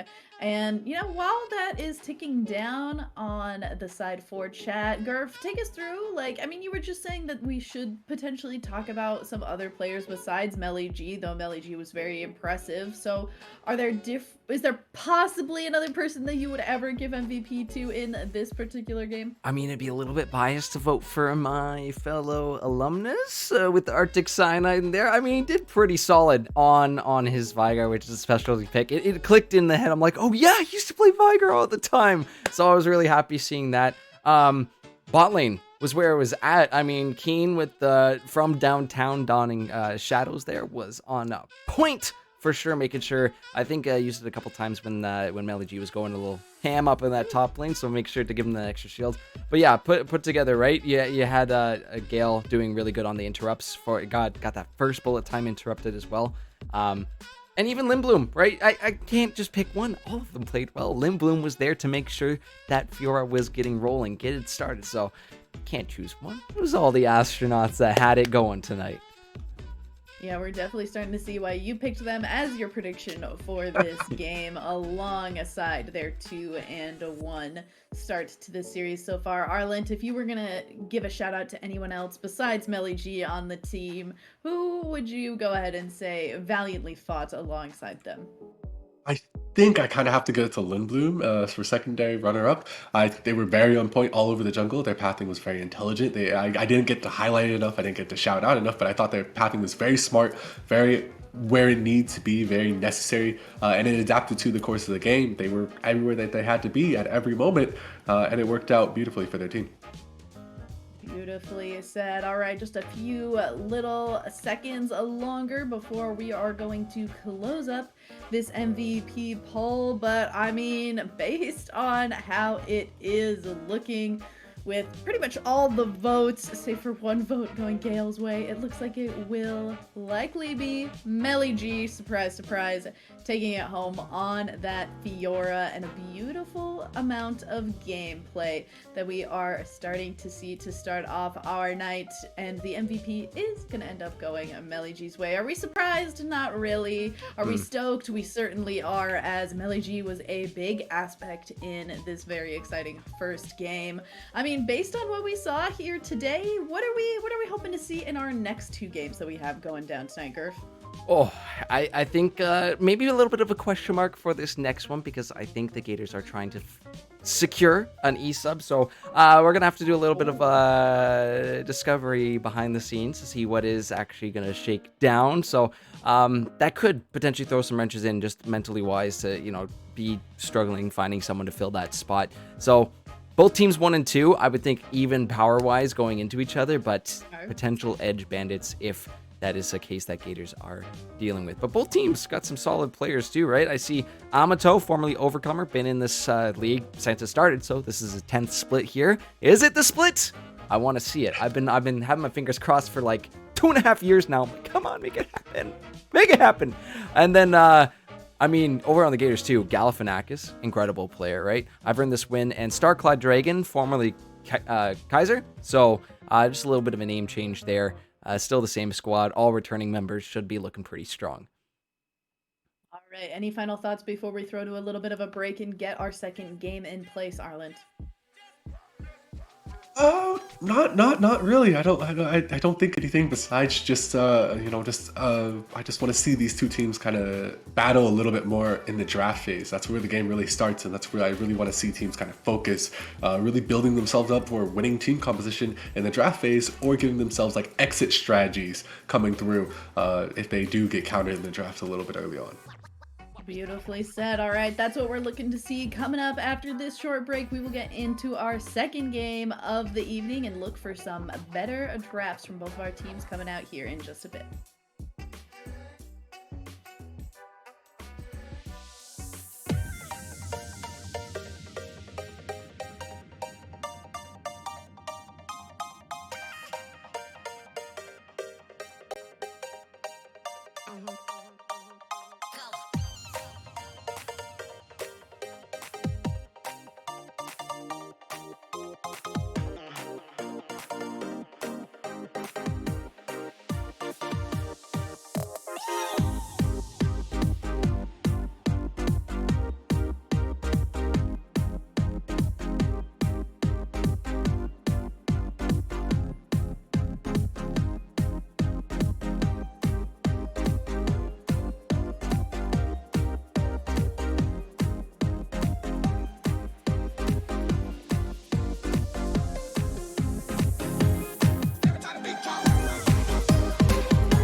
Hello and welcome back to the Victorious Amateur Draft. I can words. I promise you all. I am Becky, joined here by Apollo. He is hanging out, as well as Gurf and Arlen, who just got us through some great game ones. Run us through what we got to see in game number 1, Gurf. Oh, well, I mean, we can just simply show the MVP graphic, and that... There we go.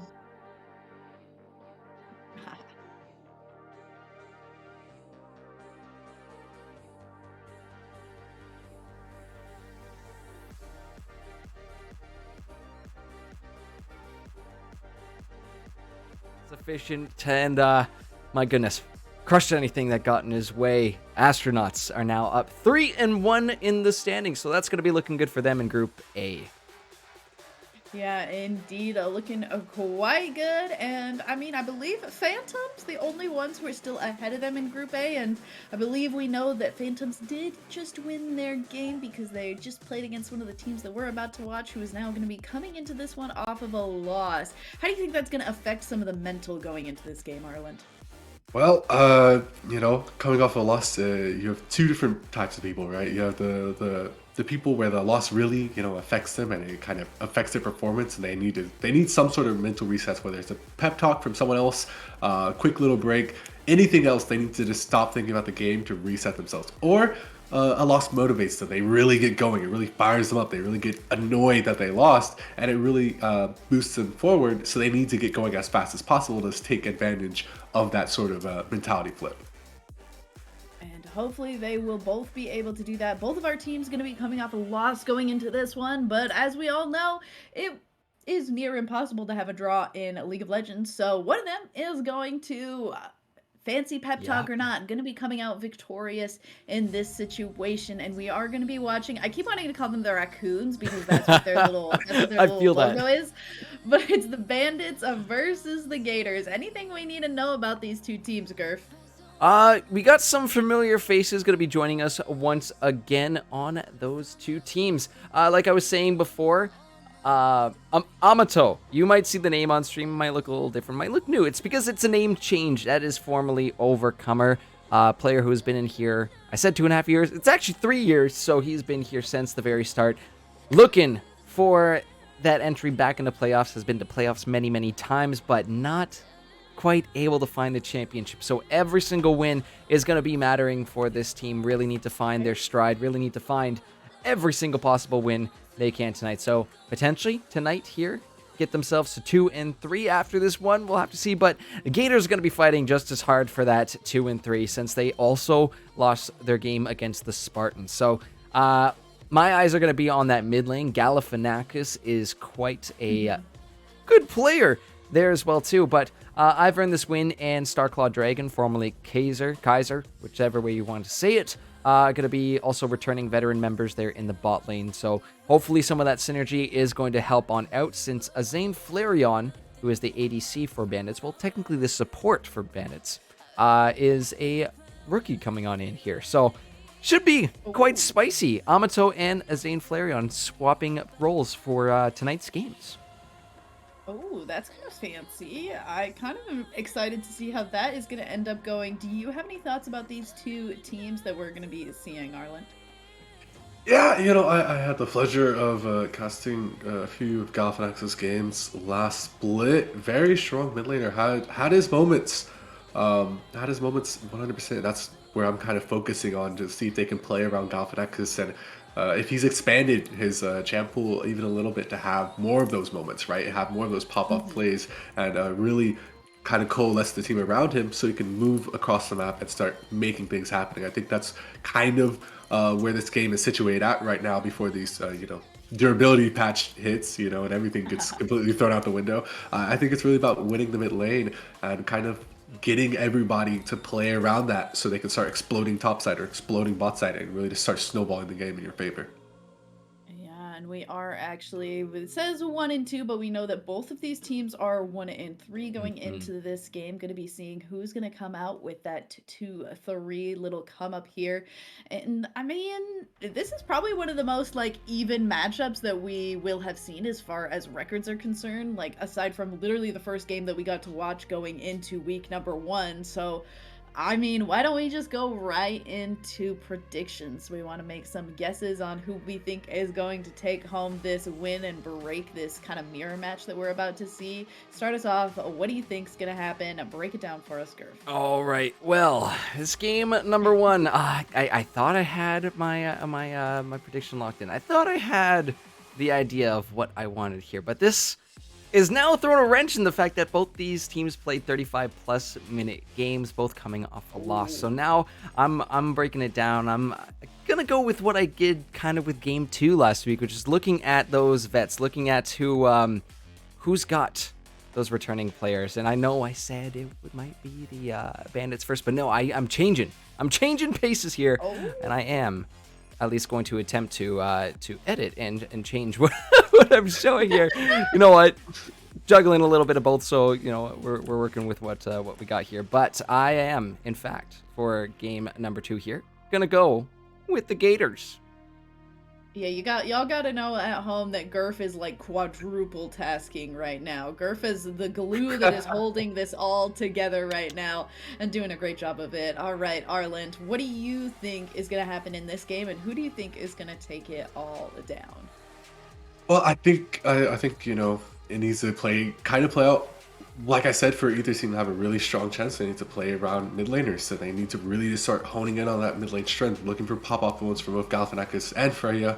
Really just start to play around both of those guys, and strong mid jungle synergy. To that effect, I think just going off of raw stats, not even looking at how they play, just going off of raw stats, I think you kind of have to give the edge over to the side of the Bandits that little bit more. So I think it's going to be the Bandits who take this series. Oh, all right. You're also staying opposite of Gurf. I love it. Trying to keep it as much Spicy. like trying to see who is going to actually take home the predictions at the end of the night. All right. I agreed with Arlen last time and we were both wrong. We believed in the underdogs of the Wolves and it kind of backfired against us. But I think I'm going to go with Arlent again. I think actually the cherry on top of it all is that their icon is a little raccoon. Yeah. And I think that True. the raccoons just, they surprise you sometimes. They're very dexterous. They can do things that you don't really expect. And I'm really hoping that the bandits are able to kind of channel a little bit of that energy into our games tonight. All right, Garf, how are our players looking? Do we need to buffer a little bit more? Do we need to continue serenading the chat with our lovely voices, or We're about 1 to 2 minutes out of our draft. Couple players joining in, getting set up in position. So we will be starting that up in just a few moments, ladies and gentlemen. We'll be almost off to game 2. But yeah, that's what happens. Sometimes those late games can push things back a little bit. So thank you for being patient with us while we get things set up and ready to go. But yeah, shouldn't be too much longer now. What we're going to see is a whole other question, though, because there's a lot that can be brought out here. And I was taking actually a little look back at some of their games last week. And it was Freya who had some impressive moves on that Ahri. So could be potentially one of those main picks that they are going to be looking for tonight. But eyes on players like Gally, who have quite a wide range of champs and could be bringing out who knows what out of that pool. I think an Ahri would be really exciting to see. I think that she has been increasingly strong as a result of those buffs to her Spirit Rush and just being able to get that extra kind of like assassination, get in, get out mobility that I think she's kind of lacked for so long has, in a lot of people's eyes, kind of put her over the edge. However, I think in this kind of elo that we're having in this amateur draft series, I think that she will kind of slide right in very nicely and be able to fill a nice kind of gap that we've been seeing in a lot of these team compositions where you don't really have that very potent assassinator who's able to just, like I said, get in, get out, get on with their lives. Arland, any champions that you're kind of itching to see, somebody that you think would be an exciting pick going into this series? Oh, of course, I've already said the Talia, but let me switch it up just a little bit more. I think if you can get rid of the Ari, I think we could see, get rid of the Ari, and they can't pick the Talia. I think Kiana is a very strong champion as well. Ooh. I think we could see a Kiana come through and really take over the game because it plays to that playstyle I was talking about a little bit. You allow for your mid lane to, you just put pressure towards him, and then the mid laners let free to roam. They can start moving around the map. They can start looking for plays up in the top side. Kiana is extremely strong play starter, right? Her ultimate is great for that sort of mobility. She has quite a lot of damage, and the item, rework for the Umbro Glaive really benefit her. Super cheap, super effective, and if you're able to play around that vision instead of pick zones, the world's your oyster. All right, and I believe with that, we are ready to get into this draft. We'll see if any of our predictions as far as some of these cool mid lane champs will come to fruition, or if we'll be watching something completely different that is just going to be the extra spice of life that these players are bringing to the table this week. I will leave it to both of you, Gurf and Arland. I will see you at the end of this match.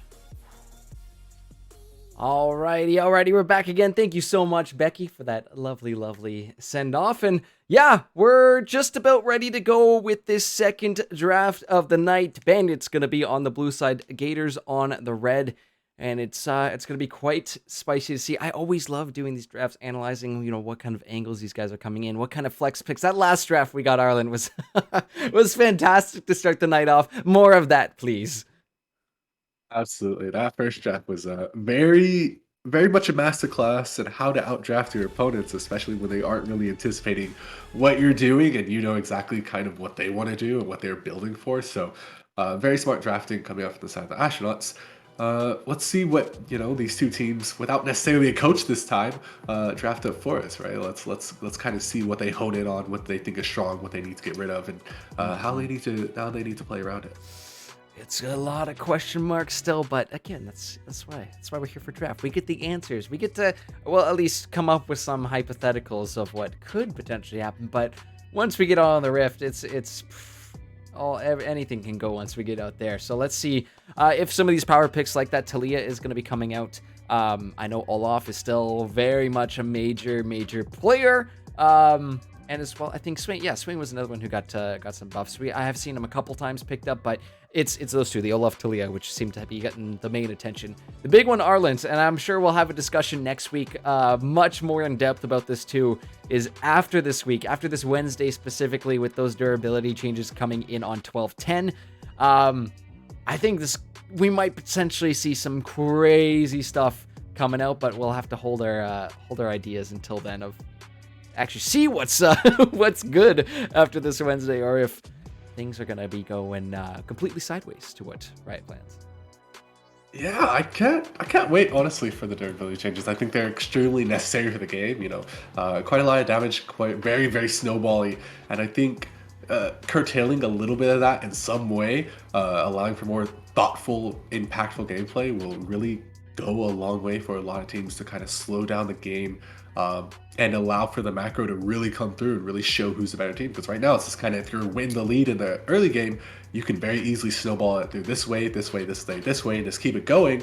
Or if you're in the lead in the early game but not far enough in the lead, and you just fumble the ball, it's so incredibly hard to get it back. So I'm just eager to see how the changes impact the game and what kind of new strategies need to be brought forward.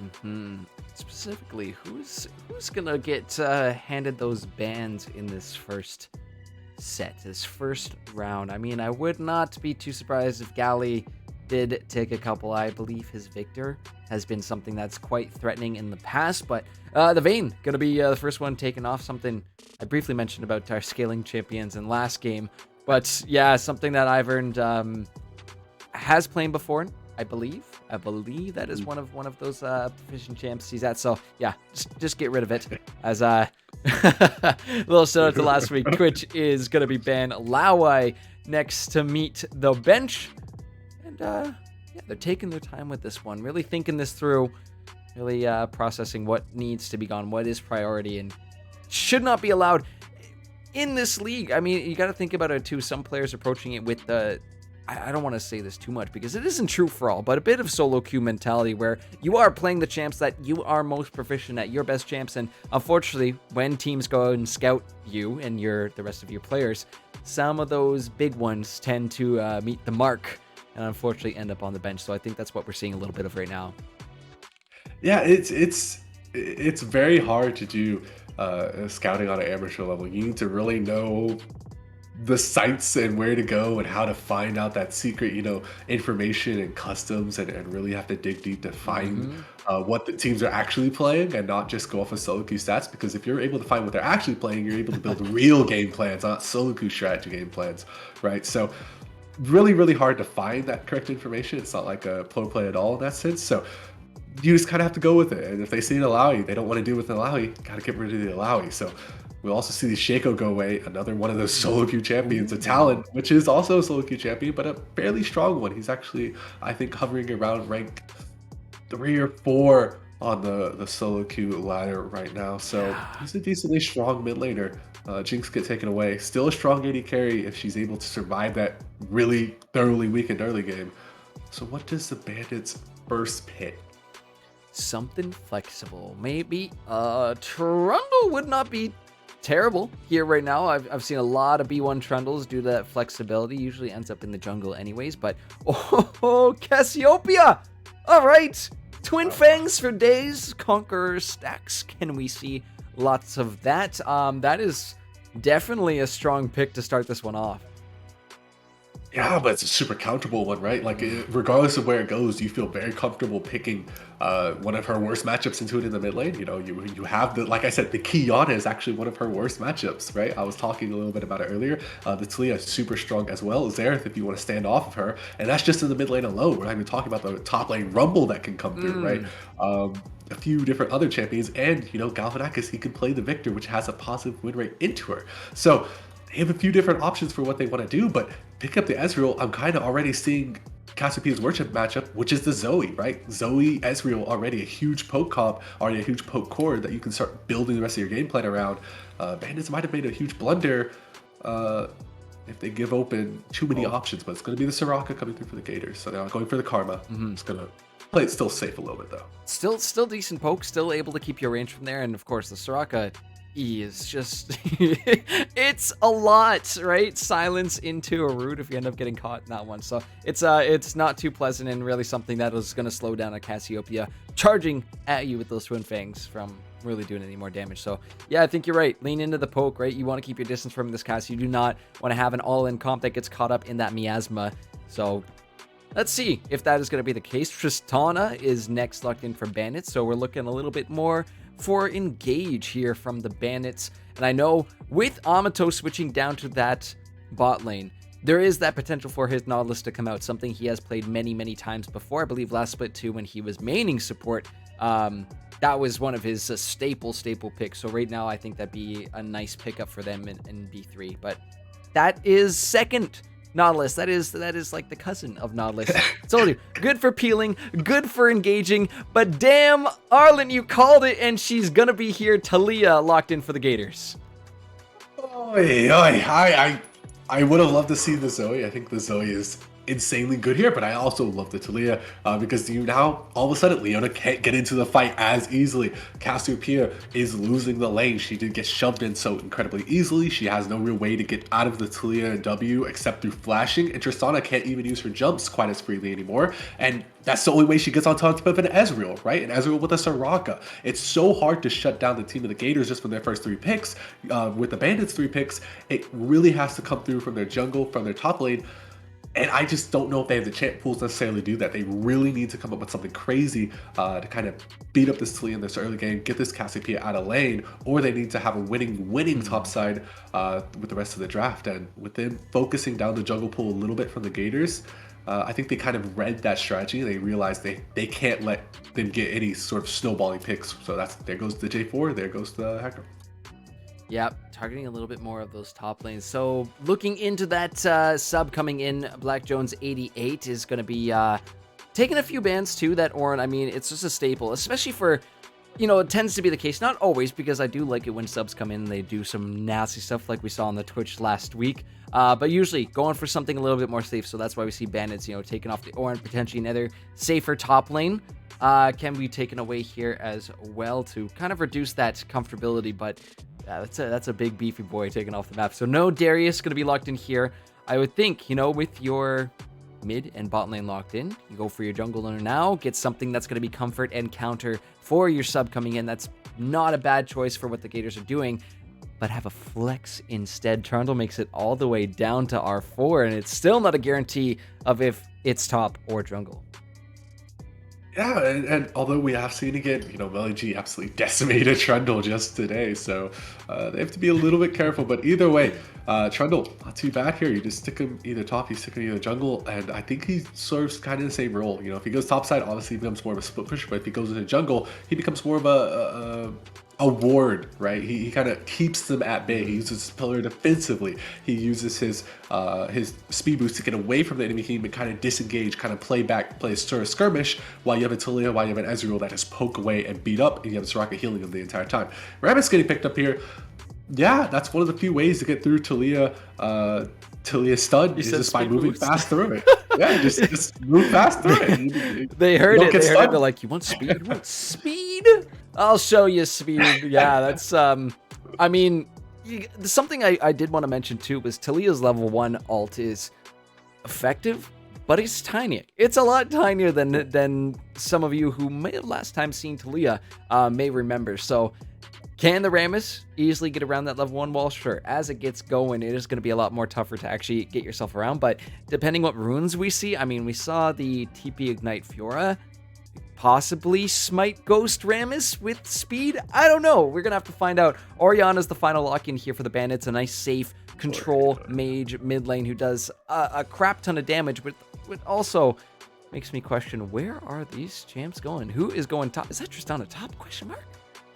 No, I think it's a Cassiopeia top, and if it's a Cassiopeia top, I think you just counterpicked yourself into potentially just the freest Garen game of the Gators' lives.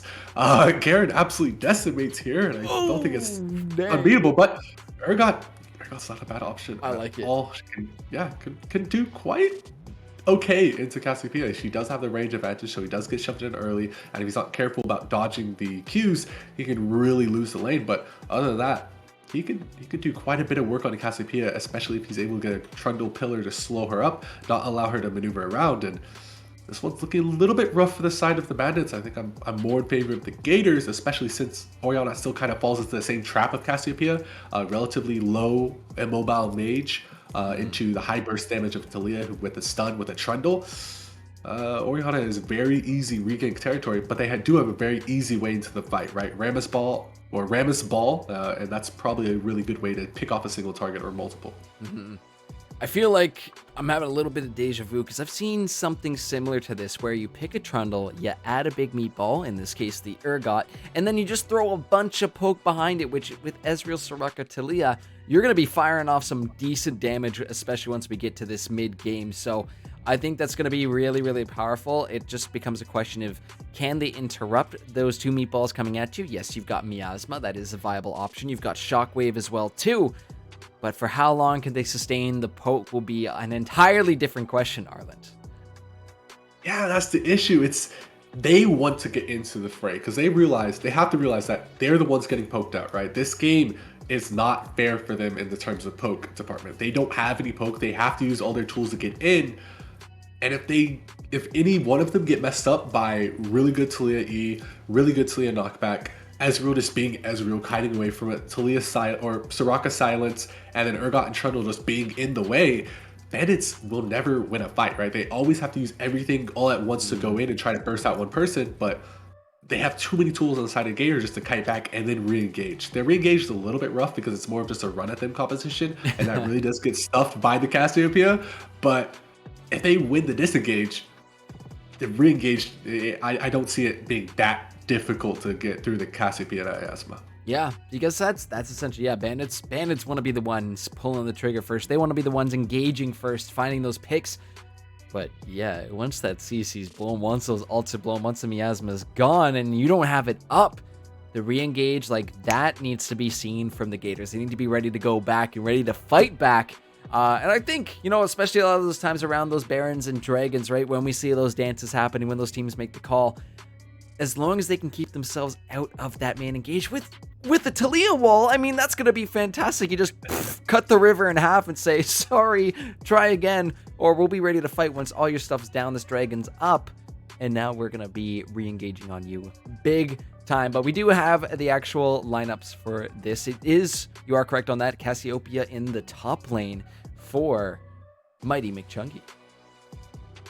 Yeah, and not just the Talia wall to be used in a team fight sense like that, but Talia wall also allows her to roam a lot more effectively. She doesn't have to stay in this lane with the Orianna. The Orianna's kind of stuck here. She can't really do anything about it. But Galifianakis, the second he gets his Lost Chapter level 6, he just kind of says, okay, bye, and walks down bot, ults bot, gets a kill bot, walks back up mid with his extremely fast movement speed on the champion, and then now he's back in lane by the time Orianna is barely shoving in the wave, you know, or she could go topside for, again, two immobile solo laners, right? Cassiopeia and Orianna have to play these lanes so incredibly smart, you know, around vision with Rammus just constantly hovering them, or else they're, you know, one of them is going to die just on repeat to a Trundle who just walks up pillars and forces out a flash, or that's a kill every single time.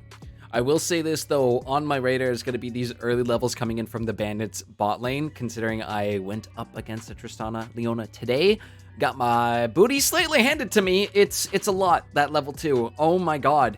The Tristana bomb plus the Zenith Blade plus the stun, and depending on what Amato is going to be taking here for sums, it really doesn't matter if it's exhaust or ignite. That's enough damage coming out of the level 2 Tristana, and the Leona does an incredible amount of damage. For what? Because. But Why not? it is definitely a threat to this pokey, squishy bot lane of the Gators, so they really need to watch out for that all-in level 2, or else bot lane could get quite scary, and that's going to set an Ezreal really far behind, considering how expensive his build can be.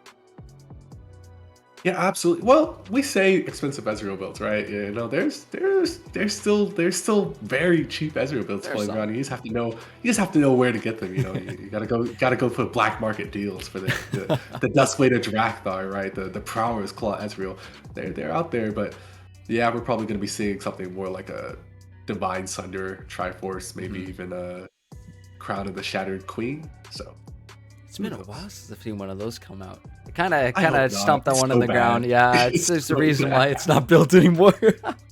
But we'll have to see how this one shakes down, because we are going to be queuing up for game number 2 in just a few short moments, ladies and gentlemen. There are predictions also going on in the Twitchiverse right now, so make sure you get your votes in. Let us know who you think is going to win this second game. Will it be the Bandits? Will it be the Gators? Both of them looking for their second win, trying to get to that 2 and 3 point here. But there can only be one at the end of this, and one of them are going to be taking that slight little edge after this one. We'll see you after this break and be back on the Rift for our second game of the night. See you soon.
Welcome back, ladies and gentlemen. We are back again for the VAD here in week 2.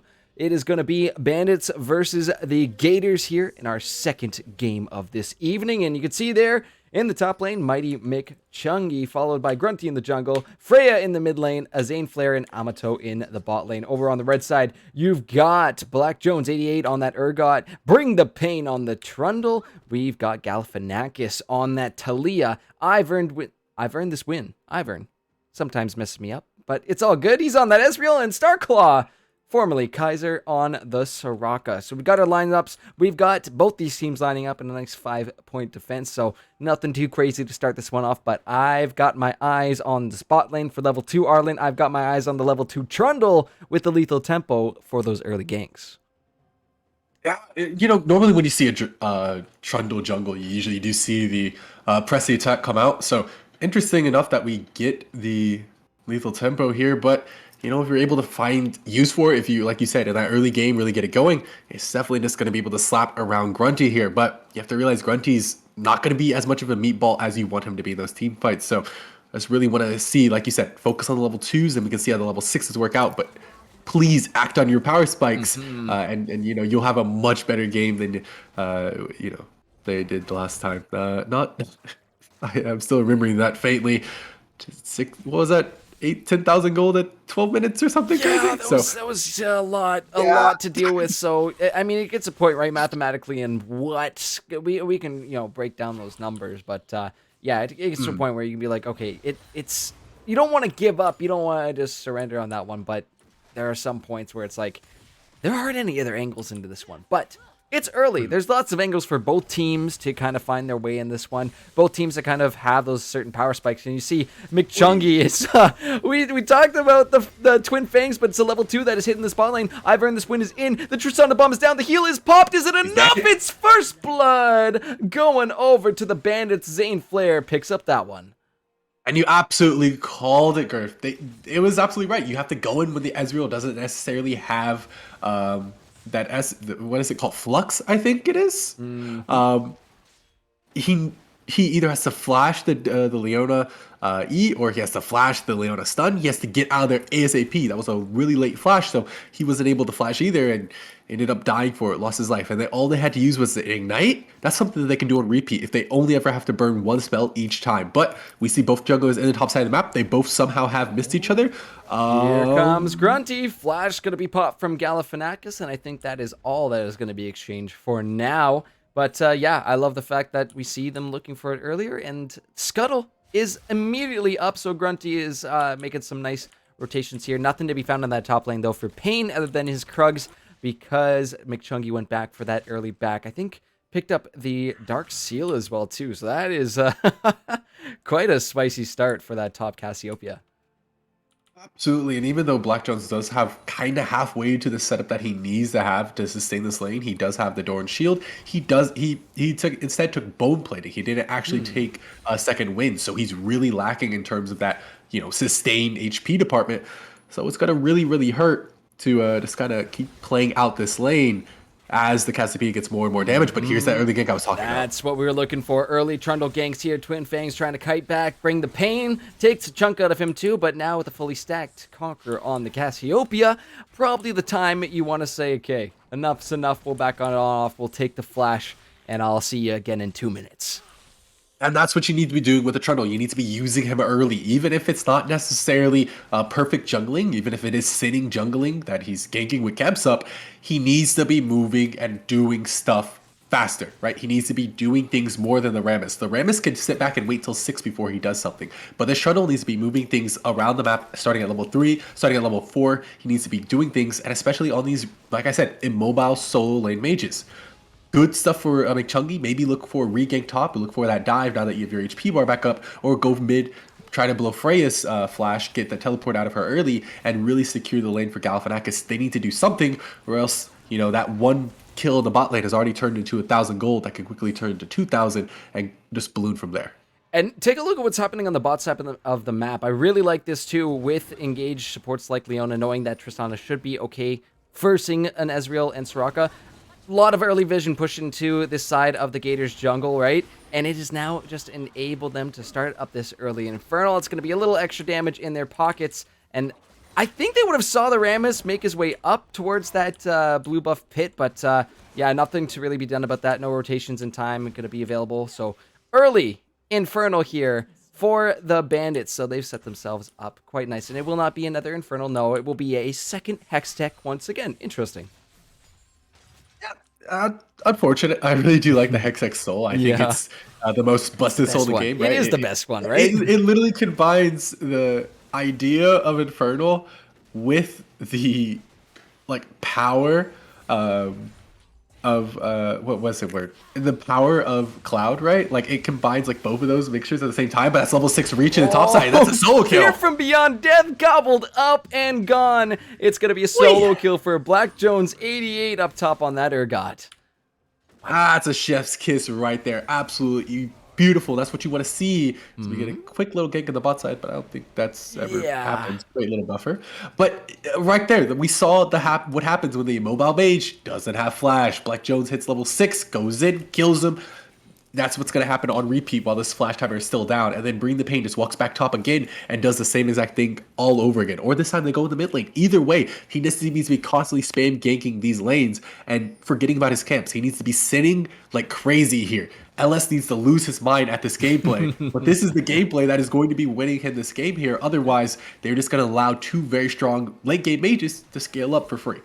And that was a huge back for Black Jones 88. I mean, picks up the Tiamat already, so looking pretty strong. Plus the Ruby Crystal, and I think those pots were there from the start. No, picking up some extra pots as well too because they only had a Door and Shield. So a little bit of sustain, a little bit of damage, and definitely going to be a lot stronger. So that flash is still down for a little while longer. Could potentially look to run that back again, considering Fear Beyond Death is already 3/4 cooled down, and it is quite the strong ability on quite the strong champ too. But we'll have to keep our eyes up in that top lane. Same goes for Bring the Pain, who has been trying to make some attempts, some really good attempts, has some vision up down in that bottom lane too, but not quite able to find anything. These players seem to be sniffing them out.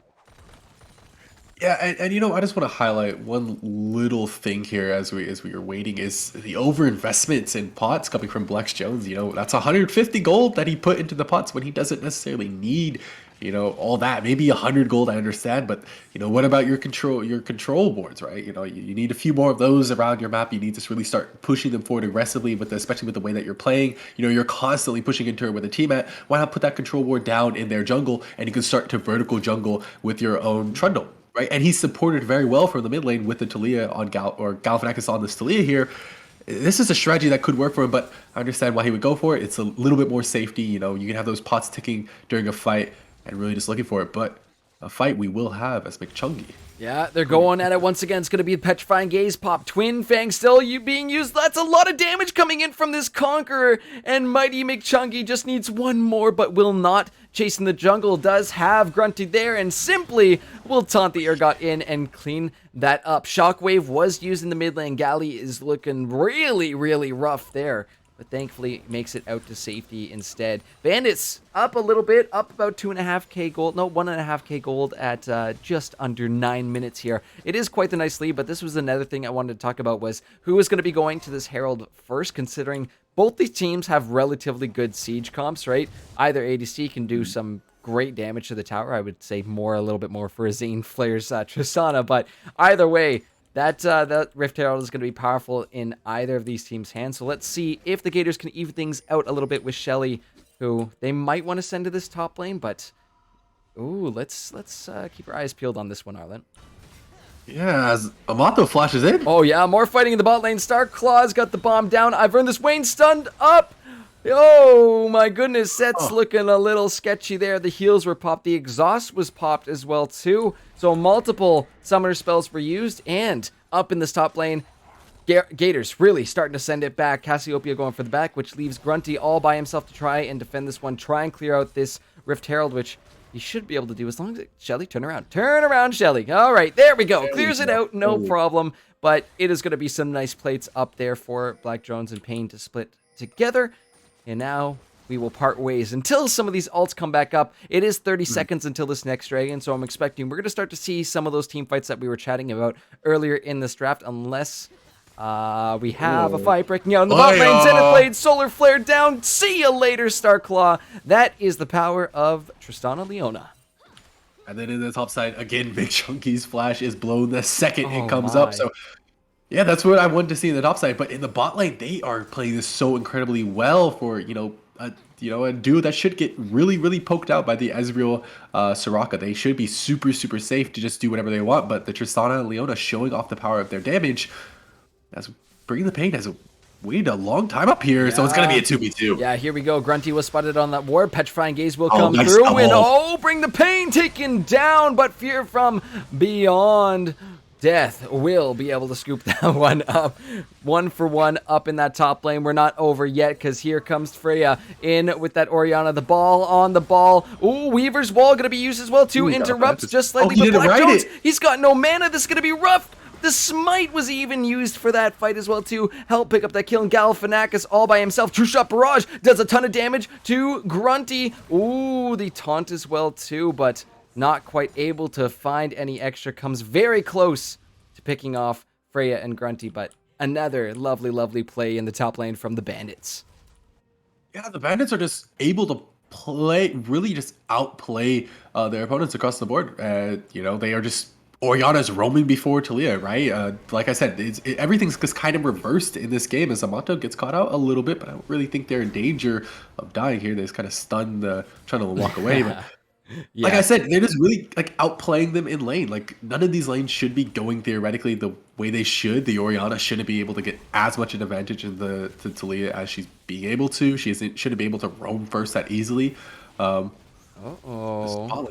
get a little bit rough though. It could be if there were more members of the Bandits there, but it will be Amato making the first engage on it. And you see how much damage that Azane Flare's doing to this backline. Bring the Pain trying to beat away on this Tristana, but no, Azane is on his killing spree now. Picks up one. Galley, oh no, accidentally goes into the wall, and Bandits are gonna just sweep up these Gators. Oh my goodness, they pick up 4 kills. Absolutely huge. Absolutely massive. They lost to Drake, but they got the kills. It doesn't matter. They are just running away with this game. And like I said, they are able to flip all these lanes that technically they shouldn't be able to flip. But the Cassiopeia has been playing super well, has the first item, even though they're down 2 kills. It doesn't seem to matter to them, right? They've just been playing this really, really well. And we saw even one of those kills should have been theirs, but Grunty came in and stole it away, or rather kill secured onto Black Jones. Either way, though, they're playing this game super, super well, and they just need to keep looking for this. They need to keep looking for Amato just being able to find these ways into a fight where realistically never should be able to find them. Galifianakis is maybe not used to the new Talia kit coming out that much faster, because now the Talia rocks are a lot more instant on the E, rather than in the past they were relatively slow, and you couldn't really use it as reactionary. It had to be set up in advance. So now that they're a lot more reactionary, he needs to be able to use them a lot more effectively. It's Bringing the Pain, another gank in the top side. Oh no, Fear from Beyond Death goes wide, but no flash available this time. Oh, double Petrifying Gaze plus the Everfrost Mighty McChungy with the moves as we have some more action breaking out in this river. Galifianakis is on the wrong side of this one. True Shot Barrage will hit no one. Takes the Blast Cone on over, but Grunty reading the moves. However, there are 2 members here from the Gators in this top side. Soaring Slam, is it coming through? Wait a minute, taunted on up. Black Jones is some danger. That's going to be the knockback. And now Gators looking to send it right on back. Low health bars all around Ivor in this win. Walking on up. And now the Gators have the numbers advantage. Amato is going to be taken out. Weaver's Wall to trap Grunty. He's got nowhere to go. He's silenced up as well too. The full Gator squad is here and there chomping away on those Bandits. Yeah, really good job to turn around the game, from a relatively losing situation, right? They looked rough. They looked really, really rough right there. But winning that fight allowed them to start the hopes of a comeback, right? They're only 4,000 gold down now, or a little bit over 4,000 gold down now. And they just need to keep doing stuff like that. They went for a gank topside, that they were very responsible by moving down to the bottom side of the map and start to help out Galifianakis. Really good rotate from Ivor in this win. And Starclaw, they didn't necessarily lose that much anymore now that the 14-minute market has reached. No plates significantly to get. And yeah, we're looking at Eyes and Flare sitting at, 400 gold on this Ursana, about 2k over his opponent, off by 4,000. So 1.8k over his opponent, but again, another gank in the top boy, side. yeah, I don't know how well this one's going for the Gators because McChungy is online right now. TP coming in from Freya as well, too, just to say how do you do. But, yeah, we're getting to that point where that Cassiopeia is starting to hit, like, a bit of a truck. So you cannot not be overstaying, not be over-risking yourselves here because McChungy will find you out. But second Rift Herald is going to get started up here, this time by the Bandits. So looking to pick up one for themselves, but yeah, this is really risky. Should not be playing the dance with that Cassiopeia. Needs to be kind of exploded either at a long range or short range immediately. And it seems, unfortunately, the Gators have not found that window of opportunity quite yet. Oh, bot lane's fishing again, which I heavily respect. Starclaw is in the wings right now, but cannot be by themselves. You are just a Soraka, as amazing as a champion that is, as much as in that kit. Yeah, you're going to have to respect the Leona, and the Flash will be burned in order to do that. But they're fighting up in this top lane again. That Petrifying Gaze seems to be on cooldown all the time. Mighty McChungy is taken low. Everfrost is going to be used. Taunted on up to Black Jones getting low, but chomped down by Bring the Pain. Should be a 1-for-1 because the Soaring Slam comes through. Grunty finishes it off, and now can the Fast Turtle get away? Should be able to with the 646 movement speed there, but in comes the ball. It's the Shockwave. Freya picks up the kill here, but Galifianaxis roaming up as well, trying to get some poke down, but now is sandwiched in between these two members of the Bandits. Will slip on out through the river, and neither one of these two sides are going to keep continuing on with this. But yeah, his angle. Oh, wait a minute. Look at Galifianaxis' approach. Doesn't quite find it. He's going to back off very wisely. But really good stuff. Like you said, Mighty McChungy is starting to hit really hard. And I think you just kind of have to keep trying to beat up the Cassiopeia before she scales up too much before you can do this. You have to find advantages somewhere. I just wish they would have Galifianakis up there more often. I really think Galifianakis needs to be around there a lot more just to get the experience from the kills. If he's able to pick up the kills himself, that's now a dual threat, right? You have a Urgot that's super big, and you have a Taliyah that's super big. And Taliyah, if she's able to get fed in these mid-game fights, she is a monster in the late game, skirmishes. Her E is on such a low cooldown. Her W is up so often with such a low cost. I think they finally realized that. Yeah, they're going for some more, but McChungy with the roam on down. Oh, yeah, you got nowhere to go. Nowhere to go. Poor Galifianakis is going to be taken on out. Amato is scouting out this dragon, which Gators have bravely started up by themselves, but now with the TP coming in, I don't know if it's even needed. Amato will find one. He will take out Bring the Pain to Zane. It picks off Soraka, and now I've earned this win all by himself. Dragon gonna take that one, say thank you very much for the leash, and Grunty simply going to smite that one away. The top lane, Black Jones was able to find that first turret of the game, so it is a little extra bit of gold into the pockets of the members of Gators, but losing objectives, losing those dragons is not going to be nice, because you can see that gold lead is really starting to get up there. 6k at 18 minutes for the Bandits. Shelly popped in the mid lane too, which means more gold going to be going in the pockets here for the Bandits. Absolutely, and when I was coaching my team, I always tell them, use the fact that Riot literally gave you more information to your advantage. They told you exactly how much gold you're down now, as we see a gank here in the mid lane and bot side. Yeah, Zane was stepping up a little too far there. Challenging Smite will come down. Oh, the Zenith Blade plus Buster Shot combo was looking pretty nice, but I don't know if it's going to be enough. Amato trying to get away with this, dodges out from the Mystic Shot, will get hit by that W, so this next one is going to hurt quite significantly. Is that pillar available? It is not. So Zane Flare and Amato make it out once again, and now the counter gank is here. The Soaring Slam to land on 3, still trying to poke out with that Ezreal True Shot Barrage, comes on through, flashing on away, but Starclaw on the back gets picked on off. Bring the Pain still in deep on this one. Grunty dashing around, trying to get some attention over to his side, but Bring the Pain is super low. I've earned this win. Going 1-1 is going to come out on top. It's a bloodbath down in this bot lane. There's bodies dropping left and right. Black Jones 88 was able to find a kill for himself too. I don't think they want to re-engage on this one. The Shockwave is not yet available. Grunty's out of mana, but they're going for it. I've earned will simply use his flux to get on out of there, and wait a minute. Freya with the damage. This Orianna is doing tons of work for 0-8 already. Black Jones is not in the optimal spot here. Gonna get knocked up, gonna get taken out. The Weaver's Wall coming down once again. I've earned this win. Still on the other side, gets exploded by Freya, but will get responded right on back. Gally picks up the double. My God, wait, no, I think it was Ivern got one, and then Galley got one, but either way, the amount of bodies that now stand in this bot lane, you have created yourselves a cemetery. Holy crap, Arlen.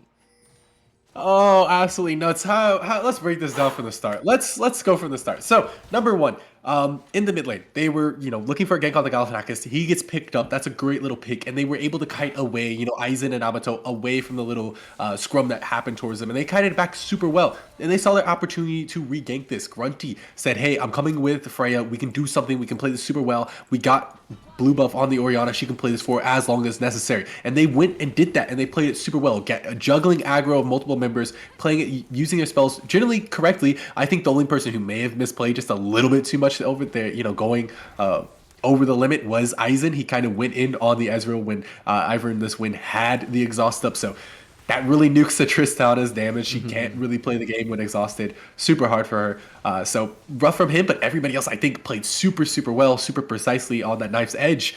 Grunty and Freya especially. And we really have the gold lead doesn't really tell the story that we really do have a close game on our hands with the way these two teams are playing. Now, in this mid game, what is the strategy? It looks like just to blow open the map wide open with these immobile mages, just have them sit in those lanes and have, Tristana in the mid lane as they go for a play. Send it once again. Starclaw is going to pop the wish, but I think they might have gone a little too deep there as they are going to lose a Zane Flare now being chased back into the jungle. Bandits got to be careful. Freya taken low. The shockwave is available. Lands onto one. Nice flash from Ivern this way to get away from that one. Amato still getting chased down. Will get some shielding, but I don't know if it's going to be enough if the chase does continue. Weaver's Wall will come out just to block Grunty. He's got nowhere to go as this fight still continues in the mid lane. McChungy is able to take down Bring the Pain as this fight still continues. Oh my goodness! Wait a minute! The kiting is going nuts! Mighty McChungy, don't take us away, Directed Cam. Mighty McChungy with a disgusting triple kill on that Cassiopeia. Oh, yeah, you said it yourself. They're going to full send it. They don't care if they're 10,000, 20,000, 30,000 gold ahead. Tristana's going to jump in and die immediately, and then McChungy's going to come in and clean it up.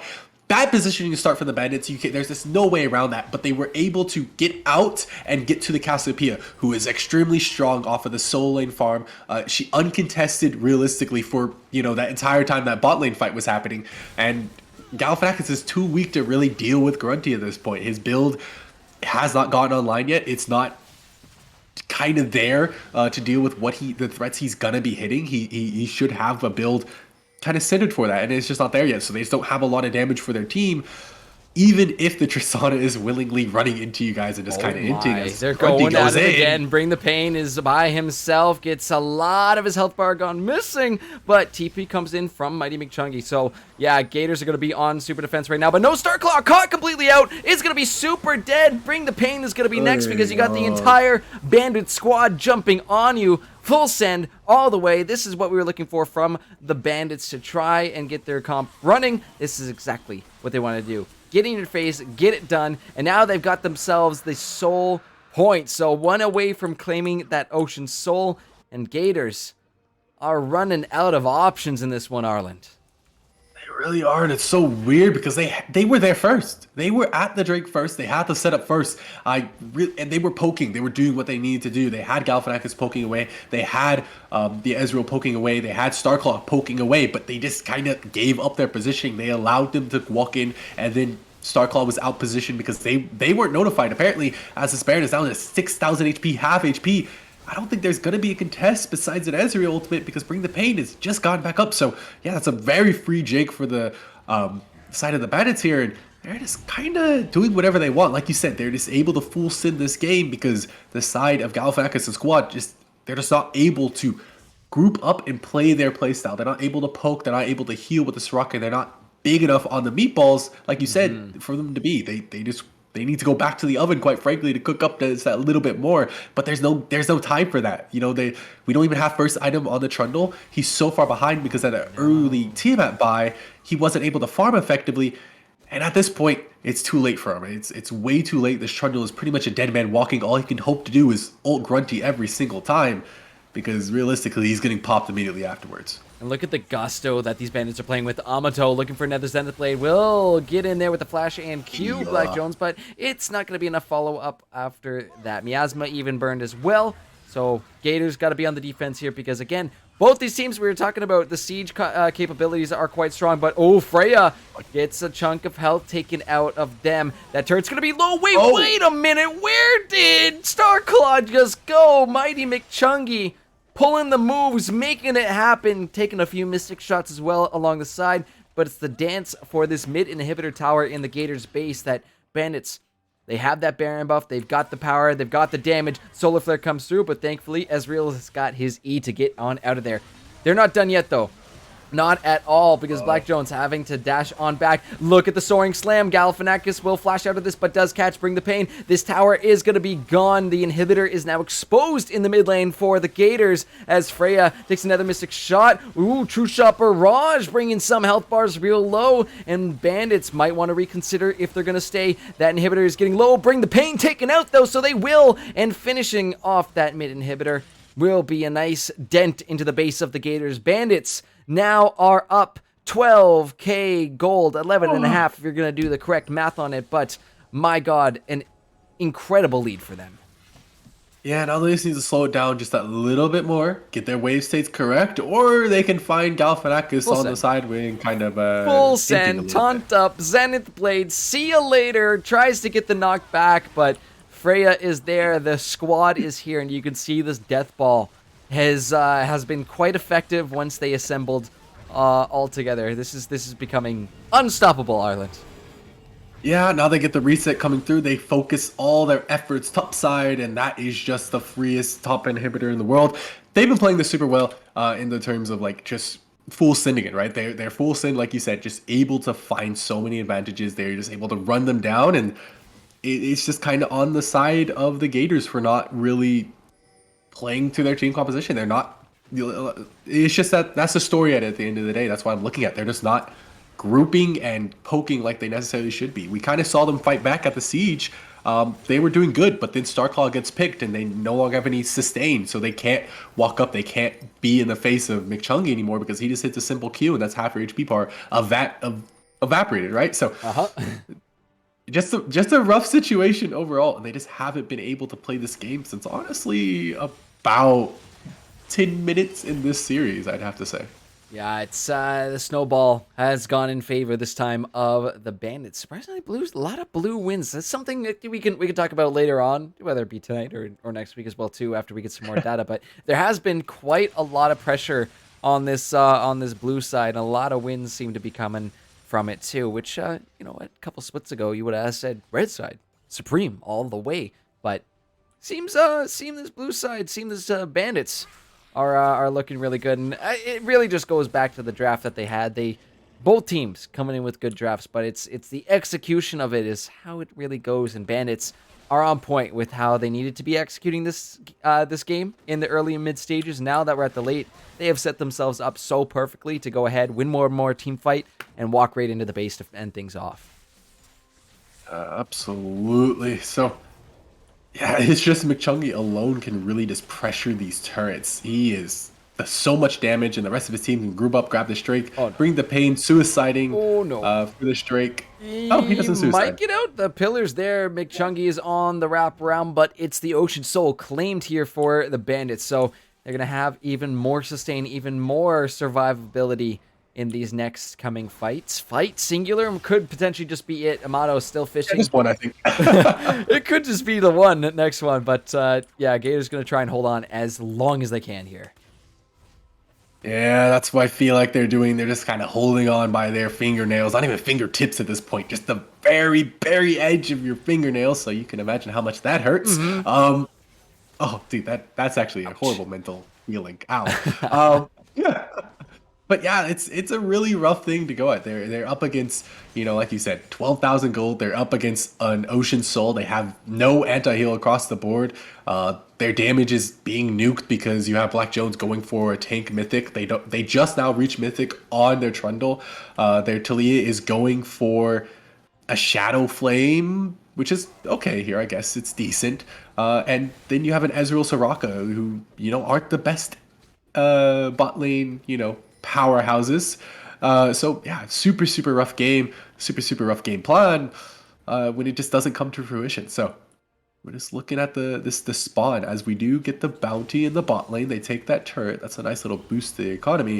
And I guess he's just going to keep going. Oh, let's see it now because the Baron is up, but in come the bandits. Oh, the shockwave will catch Starclaw out, and there is a ton of sustain taken off the board here. So Baron has been the call. I don't know if it's going to be possible here for the Gators to try and interrupt this one. The Weaver's Wall is available if they wanted to go for it, but... Oh, wait, Gally, are you effing kidding me? Takes it, steals it with a Q. Bring the Pain will lose their life. I think Gally is going to be next to go. Ping for his sins, but my goodness, are you kidding?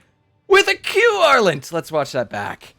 Oh my gosh, it was just a normal Q? Was that really it? It was just a regular Q. They did so much damage to it already. They made the call to burn it just instantly. Galifianakis is like, well, I'll try something. So he just walks up, throws a single QE combo, and steals Baron. Unreal. Oh, I don't know if that's going to be enough here to stop the bandits from sieging on. Black Jones is living for a long time with the help of Starclaw there, but the inhibitor is going to be going down once again. Let's see, Gators still holding on. Still, no fight is going to be executed yet. Bandits playing a little safe, knowing that purple buff is being won right now by this Gator squad. But, yeah, it's only going to be up there for another 2 minutes. Well, just under that now.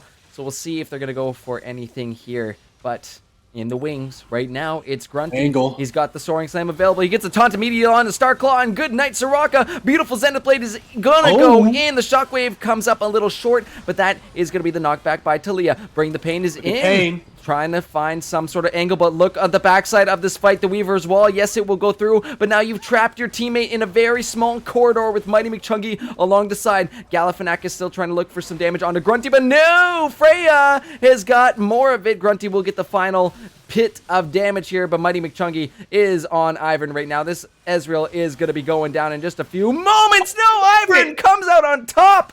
Late game Ezreal really starting to show up, and Black Jones taking the rest of this bandit squad on an adventure, on a journey through the jungle, but it will be for null because he is eventually taken out. But the most surprising thing there, I think, was the fact that Ivern was able to survive that and take out the Cassiopeia. Yeah, that's kind of amazing. And now with Starclaw back up, especially with Baron Bluff still on Ivern this win, they can kind of sustain through the spotlight. Look how much damage is coming through for this Ezreal now. Oh man, and now they have some anti-heal with the Soraka finally completing that Putrefier. They're able to do something to the Ocean Soul a little bit, but now they have to go back defend their tier 4s a little bit, but now they're here. And this game was called to be over. They are kind of keeping it a little bit too close. This is where you really got to slow it down if you're the side of the bandits. You really got to mellow out and be like, okay, who's our strongest person? Freya, McChungy. Let's play around those two. Let's also play around Asian just kind of hitting. He doesn't need to jump in necessarily, just hit. As long as you're hitting and they're not, we're winning the fight. So just kind of play it slow, play it mellow, look for that single target pick, and then look to start resetting off of that and snowballing the rest of the fight. That's what they got to do. They got to slow this down. They got to wait for this next Baron or Elder, flip the game at that one, and then they can go from there. They can't be taking these fights because if the more scrappy fights they take, the more scrappy fights they're starting to lose. Yeah, it's getting a little risky trying to full send it. Got to be smarter before full sending it. But I'm not discouraging the full send. It's quite fun to cast. But yeah, it's getting to that point now where we have the late game Ezreal 34 minutes into this game is gonna be hitting like a truck. So you really need to watch this this kite comp if this can finally be in motion here. But Gally is in so much trouble. He's got nowhere to go whatsoever. Zane Flair's there. 3 autos done. See you later. Good night. Goodbye. And I don't think the Gators want to be exactly in this place right now. I've earned this win, at least an E over the wall. But yeah, Starclaw needs to be extremely careful. Has been caught out a couple times already this game. And without that Soraka heal, your team is going to be in some serious trouble with these fights that seem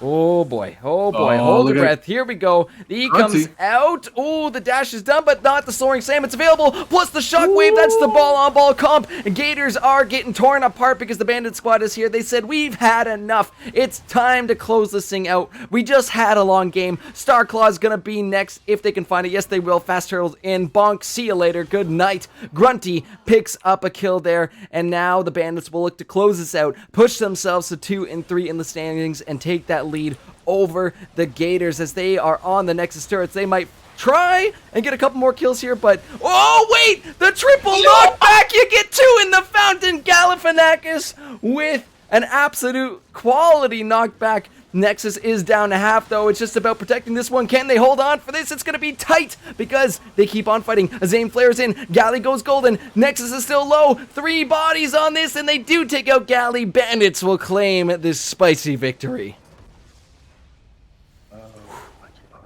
Let's bring it back to the desk and see how Becky feels about that one. Becky, you're muted. Thank you, Gurf. I'm so sorry. I got you. Last week, you got to find out that I am a big Twitch fan. This week, you're going to find out that I am not a very big Tristana fan, and it is because of exactly what we just saw. When Tristana gets to the point where she can just jump in almost every situation and just be able to kind of run free, I think ended that game at 13 and 2. That's just a really scary place for any AD carry to be, and once we hit some of these power spikes as far as like all champions getting tankier, AD carry mains are going to start to feel really good, and I'm definitely anticipating a lot more Tristana. That combination, like you mentioned time and time again, Gurf, of that Tristana with that Leona, just chef's kiss, beautiful, signed, sealed, delivered.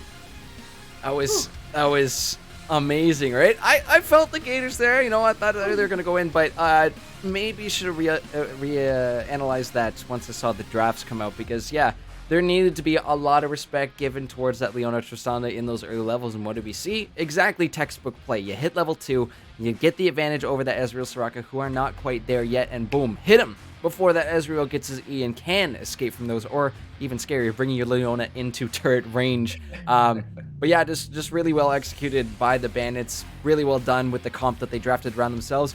And Cassiopeia, oh my god. Brutal! Terrifying in that top lane. So well played by their Phil here for tonight. So, huge shout out to that Cassiopeia. Yeah, do you have anything you really want to highlight from that game yourself, Arlen? Yeah, I think they played it really well. They played the game well. They, like you said, they had to go all in. They went all in, and they kept going all in, and they kept getting away with it. Galifianakis getting caught in the side wave at that last fight. I thought they had the chance to bring it back because they were keeping it really, really close. They just need to flip at Elder, and Galifianakis need to get in their Miracle Steal. But before Elder even spawned, they were able to get caught up in the side lanes multiple times, get caught up in the side lane, get caught up in the mid lane over and over and over. So when you're going over to bottom of this game, when you're going to your next game, let's just focus on having good ward coverage and not getting caught in these side lanes. Yeah, I mean, and you mentioned it in what you just said, but the Baron steal? I mean, it did keep them in the game for a little bit longer. You gotta feel also just like, I can't believe that we just lost this Baron to a Talia queue. But, you know, things happen. Things happen. But it wasn't quite enough to get them back into that game, but it was still very impressive to see nonetheless. We have that MVP poll in the chat running, so go vote for who you think is the MVP of this game. And we actually got to see a lot of kind of diversity for these teams. So I guess personal predictions, Gurf, who do you think deserves the MVP of this game? That's a little bit of a tough one. I don't know if it's slightly biased, but Amato made those end plays. He was the first one to initiate what was the snowball in that bot lane. That's you can't have the two halves with each other. Tristana with the Leona, right? If you got that Leona running, if you got the Leona landing those skill shots every single time, getting those CCs down on the champions that need to be eliminated off the map, yeah, that's what essentially enables your team to kind of go ham there. 18 assists on there, but also Grunty as well. kind of in the same lane, just setting their team up for success in that top lane, constantly harassing the Urgot and getting that Cassiopeia quite fed in these early minutes of the game. Oh yeah, what about you, Arland? Who do you think deserves this MVP award for this game? Think it has to go to Freya rather. I think they really overperformed on the Orianna. I think they really did a good job of shutting down the Galifianakis, not allowing the Talia to roam, not allowing the Talia move out of the lane, really kept them there. And then when they did roam, it was always the Orianna first. They were there for the plays, they were speeding up Grunty, they were moving into the fight as a unit, and you saw it. They were really playing super well with Grunty in that bot lane, 4v5, that bloodbath, right? That cemetery that was built afterwards. That was all on Freya. That was all on Grunty, really playing that super, super well to kind of keep their team in the game there. Yeah, and I mean, there's a lot to be said. If you play an Orianna well, that champion is not an easy champion to wield, and certainly it says a lot if you're able to make it all kind of come together. And I think there's a lot to be said for the team composition that they ended up with. Like, I was a little bit worried when we were starting to see, like, oh, where is this Cassiopeia going? The moment you put the Orianna with it, I don't usually like those double mage compositions. It can be kind of iffy.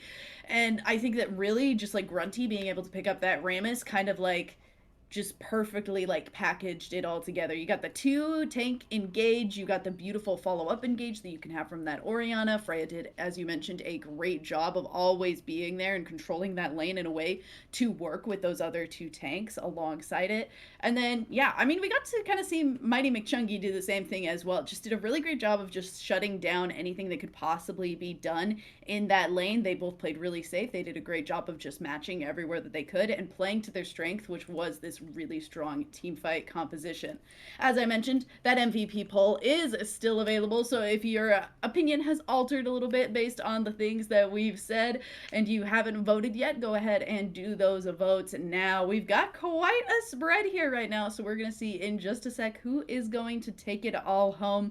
Gurf, what do you think was your favorite play from that game? What was the moment where you were like, holy smokes, this game is great? I mean, that fight that went on for a good 3-4 minutes in the bot lane was just, that's insane. Like, come on, nonstop. I was running out of oxygen there at one point, but yeah, it was just a bloodbath. It's so fun to cast fights like that. This is why I love the VAD, because you get the spice, you get the fights, you get the all-in sender comps like we saw here from the Bandits. So I think that was super, super spicy. But even though they didn't win, huge shout out to Galifianakis there on just like, whew, thank you for the Baron very much. It didn't really change the results of that one. It helped them hold on for, I think, another extra couple minutes, but it's still pretty. Add that to the highlight reel. Clip out the rest, the beginning and after, but keep that part because that looks sick, Gally. All right, Arland, what about you? While we are in the last few seconds of this MVP voting, what do you think was your favorite part of the game? I think it has to be, I think it has to be the 2v2 coming through from the side of Big Chungy up there. I think he secured one and got really low, forced him to run away, but that kind of just showed the strength that even though this Cassiopeia didn't have exactly the best score line or the best resources given over to her, she was still able to do a lot of damage, attract a lot of attention, and just really soak up as a sponge all this pressure and not crack from it. Yeah, very great indeed. And so you mentioned in our previous game you think that one of the teams did a lot worse job in the champion select portion of the game. Do you think that both of these teams kind of stepped up to the plate and had a much stronger champion select? Do you think that they did a good job kind of playing around one another and ultimately coming out with both strong teams as a result of that champion select phase? I think both teams had a lot better draft phase. I think both had a cohesive idea. Both had a style that they wanted to play. Obviously, the Bandits want to go all in and kite back with Cassiopeia if things fail, and that's exactly what they did. The Gators just want to sit back, poke, and let their meatballs soak up the damage.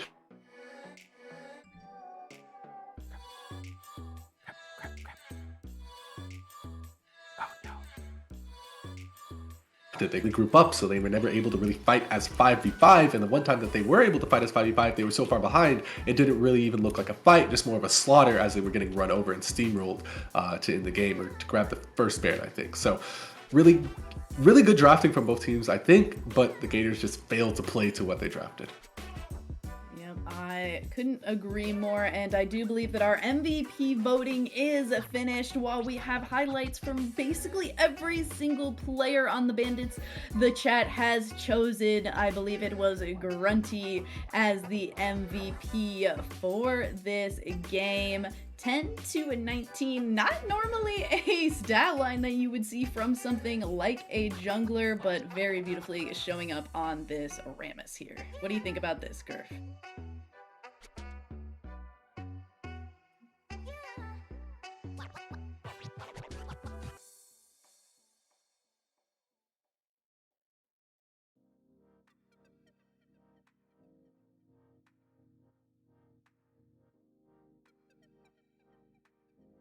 And how do you feel about this, Arlen? Do you think this is well-deserved, a good portion of the game on Grunty's shoulders? Or do you think that, like, something could have been a little bit different as far as... I mean, we've already talked about it a lot, but are there any final thoughts towards this MVP vote that you want to shout out? I think Grunty played well enough to deserve MVP. Yeah, I think this one's earned. I don't think he KS too many kills on the Rammus. I think he was has 19 assists. There's no way, right? Yeah, exactly. Did great, right? did great, yeah. Yeah, really was all over the map. Really pressured where he needed to be, and I think he played well. Yeah. Awesome. Well, that does conclude our Gators versus Bandits match. Congratulations to the Bandits for taking it down, and GG's to the Gators. We are going to be going to a short break before we come back to bring you the Scorpions versus Dragons game. We'll be right back.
bad, but I know. Scorpions need to prove themselves. Make it happen. Ishan's led a team gotta before put the to fire playoffs. under their ass somehow. Yep. Get her going. Oh. Who told you it was down here? Come along if you wanted a peek. Okay. Good. I've seen 1 minute out, and we will be. Come along, tell me under the table. What do you see?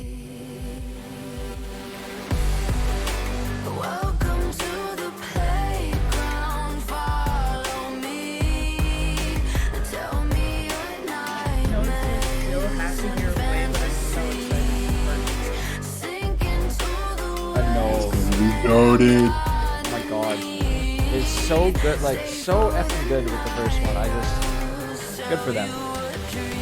Hopefully if there's no like body drop, but probably there is. It was like what? But they It was can like still 6 years for the other one? drop like 20% and still be at like 80%. Yeah. It's pretty good. to the lost and Oh. found, dear. Won't you pull up a seat? Everybody got a prize round here to play. Make me an offer. What will it be? Oh, what will it be? Welcome to the playground. Follow me.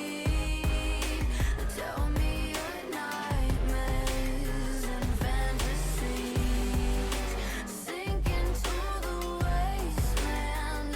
Hello, everyone. We are back, even though Gurf never really left you. Whoopsie daisy. It's all good. We are here, and we are back for real to bring you into the final game. We've been told that our players are all with that little R in chat, ready to go. So we have just kind of expedited this a little bit, and the predictions are already below you, and we are all Dragon gamers, at least for this final game. Scorpions, we're kind of coming into this week with that 0-3, so they certainly have something to prove, and we're all desperately looking forward to this game. Any quick expedited reasons for your prediction, Gurf? This Dragon squad coming back again under the helm of Ishan is looking pretty good. I do believe you got a couple other players that have played on the squad. Haley, Victoria, their support, also going to be a staple part of this team. But Affected and ADHD Graphics have also been in this league as well too. So the only rookie I believe is coming in. No, it's not a monkey. That's not a rookie. That is La Chupacabra from a couple splits ago, who got rookie of the split. So is it corn time for a list of the lamb? Yes, absolutely. Let's see. All returning members. I'm very excited to see. Did you say their name was La Chupacabra? It was La Chupacabra. Absolutely. It was. I can't believe that they changed their name off of La Chupacabra. I can't even say it, but I love it. It is. It might actually be my favorite name that I've heard in this whole entire series. Anyway, all right, Arlen, before we go down in this game, a reason behind your prediction. I know you were talking about them actually as a team that you were very interested in watching at the start of tonight. So give us the quick little rundown as to why you're predicting that Dragons will take this one down. Yeah, it's just the last season I saw a spark of something. They made it to finals, I believe, and then they fell. I saw a little spark of something come through with these guys, and especially under leadership of Sean, I was like, okay, maybe there's something we got going on here. So to see them come back this split, I think it's interesting. And then the second reason is kind of more practical. It's just pure stat lines coming into this. They just have the better one, right? And they do have the head-to-head record on their side. They are 1-0 over the side of the Scorpions, and I think if they can just replicate that, they'll be in a good spot to win this game. All right, and with that, I think I am going to let you, Gurf, and Arlen go for the final time tonight. Woo. Bring us home and see, are we all going to be correct, or will we all go into a small shame corner for mispredicting this final match? I'll leave y'all to it. All right, back to draft we go, and we're all in on red this time, both team color and sidewise. We'll see if it pays off for us this time, and we'll have to see if the Scorpions can bring some heat tonight. Because yes, being 0-3 at the start here of week 2, I'm not too sure what the results were earlier this evening. They're gonna need those wins, any wins that they can find. But Dragons are not gonna be an easy comp to take down here. So let's see what they got in their back pockets here. What kind of spicy picks they've been saving here for Game 3 tonight, Arlen? Oh, I have no clue, but... Oh, no.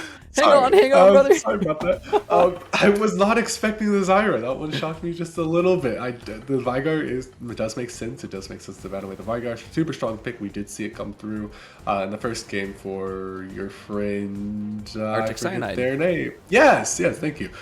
Super strong. Looked really good in his hands. So obviously makes sense to get rid of that. Right now, Scorpions are just banning Pure Comfort from the side of the Dragons. They're getting rid of the Gnar. Not necessarily the best meta pick, but in the right hands, he can really take over a game and just dominate most other top players, especially range or melee top players, correctly. So yeah, getting rid of Vayne as well. Another scaling pick. The Dragons just look to get rid of the scaling, allow themselves to really focus on this mid game and try to fight it out, scrap it out, do something to that effect. Yeah, we've seen what the scaling can do tonight, Ireland. It's a lot. It's the ball gets rolling, and it seems to be a little bit of a trend here, especially seeing now this will be our 6th game, but we've seen 5 now throughout this split, and yeah, a lot of the times those scaling blue side comps have been just insanely strong. So guess what gets to sit on the bench getting banned against the blue side? Well, stuff that can scale on up. So really, really lovely stuff. And now we get to see what this B1 is gonna be here for the Scorpions. Question mark, as it is a flex pick, so I like it too. Jungle, possibly. Mid, probably, maybe. But I've seen some spicy Diana builds. I don't know how you feel the Sunfire cape Diana. It's a lot to deal with. It's surprisingly tanky. I like Tank Diana. I think she's better as the AP Bruiser Diana. Yeah. You get a lot of more value out of it because she actually deals damage. But either way, I do like it, and I do like the Dragons pick for the Lee Sin. They have been watching MSI. They have been watching Pro Play. This is Pro Play level stuff right here. You pick Diana Yasuo. One of the best counters is the Lee Sin to kick them away, keep them out from doing their combo, and not let them play the game. Another one is the Poppy, but the Lee Sin allows you to actually fight the Diana early, whereas the Poppy is kind of more of a later game engage stoppage. So Dash getting picked up as well. They have a lot of lane control domination into the Samir. She really needs a good winning support lane to kind of win this lane at this point. So the Scorpions have to hold that support pick as long as possible if they want to hope to win bot lane. I think you just grab the Yasuo pick and you say, throw down the gauntlet right there, say, do your worst. We'll throw it back whatever you bring, but they're gonna pick up the Nautilus. They're gonna say we'll throw that in the gauntlet bot lane.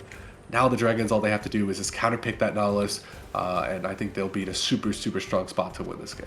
That's still an incredibly familiar thing we're seeing here on the blue side, which is Sander. Just Sander, buddy.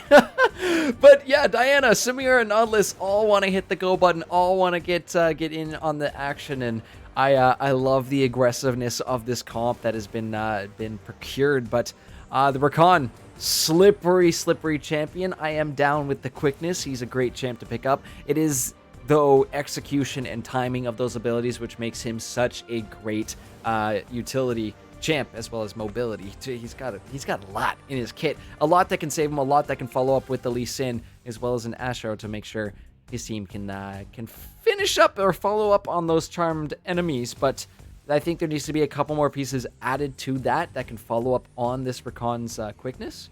That would make this a really excellent comp.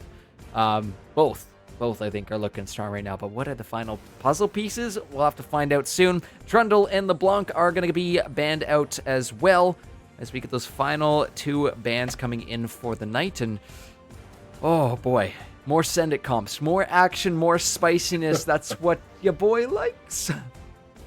Yeah, not the biggest fan of Rakan into Nautilus.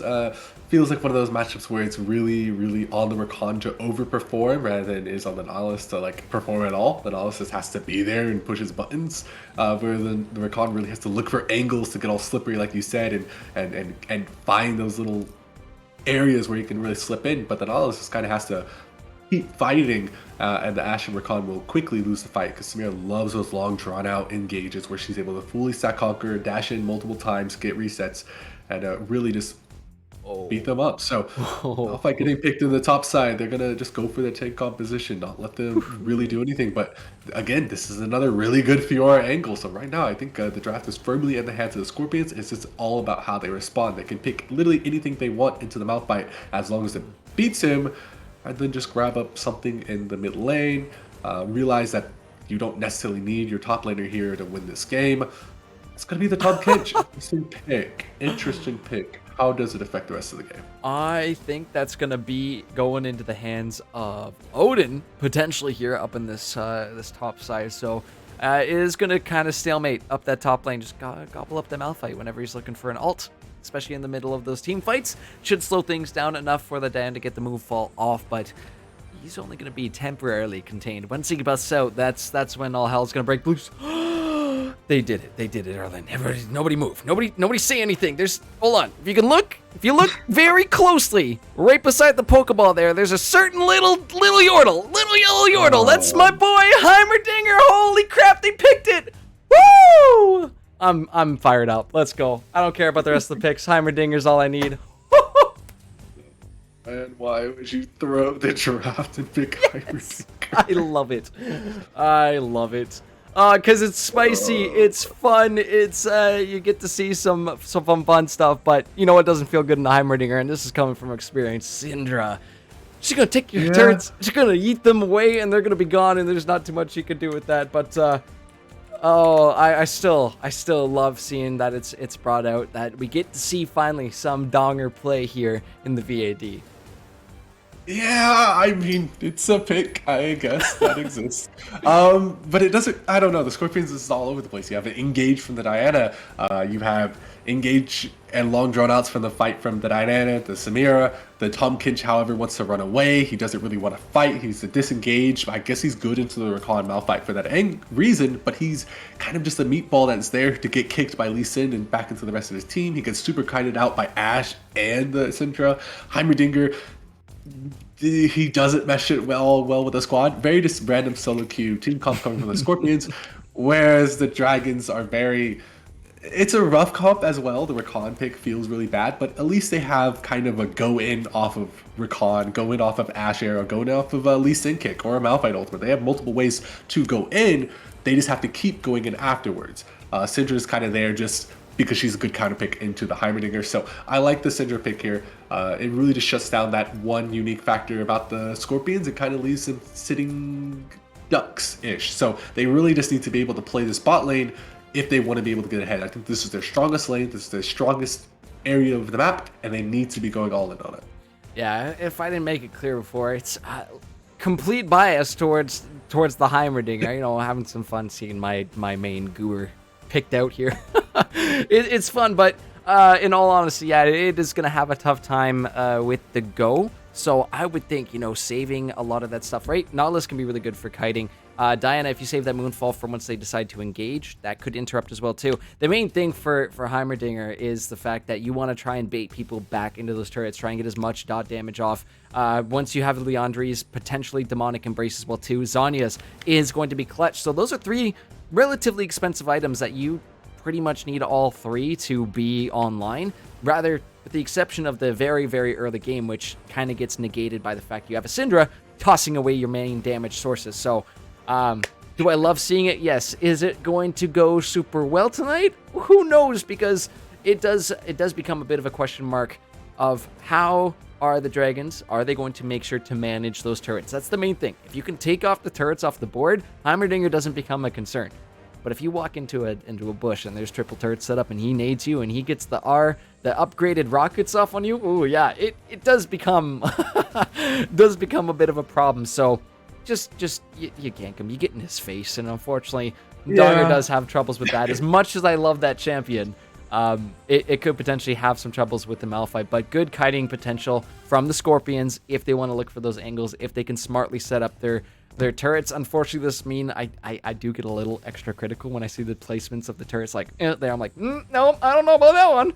So I do apologize in advance, Fagger, if I come off that way, but it is out of love because I do in fact love this champion. But I think our predictions might lead us to victory for that one. We'll have to see how this one shakes down. Twitch predictions are up, so you can let us know who you think is going to win this this game 3, final game of the evening. But Arlen, final thoughts on what we're about to see here tonight. I think we're going to see probably a relatively drawn out affair from the Dragons if they want to win, and then if the Scorpions win, it's going to have to be short, sweet, and bloody. They got to just coin flip the game on every single occasion, and I think that's how they do. That's how they win their way to victory. For the Dragons, it's got to be a lot more tactical gameplay, a lot more wait for your flashes to be up before you make these plays, and then when they make the plays, they happen quick, they happen deadly, and they happen completely in the favor for the Dragons. Going to be a spicy one, and it gets to end on quite a high note. Let's see if it's going to be a high note for the Scorpions. Looking for that win, need to get themselves on the board, at least from what we know in week 1. But they might have found a win tonight. We'll have to find out at the end of the evening once we actually get all those numbers and all those match results in. But for now, final game of the evening, Scorpions versus the Dragons. Make sure to get those final predictions in, and we will see you back on the Rift in just a few short minutes. So don't go anywhere, because you're not going to want to miss this one.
Hello, ladies and gentlemen. Welcome on back to the VAD. It is week 2 here, and we are in our final game of the evening. Game number 3. Gonna be the Scorpions on the blue side, Odin in the top lane, KYB Cat in the jungle, Vigar feed on that Heimerdinger in the mid lane, Melee Vayne as ADC, Riven the Dream on support, and oh my goodness, are we about to see the spicy invade?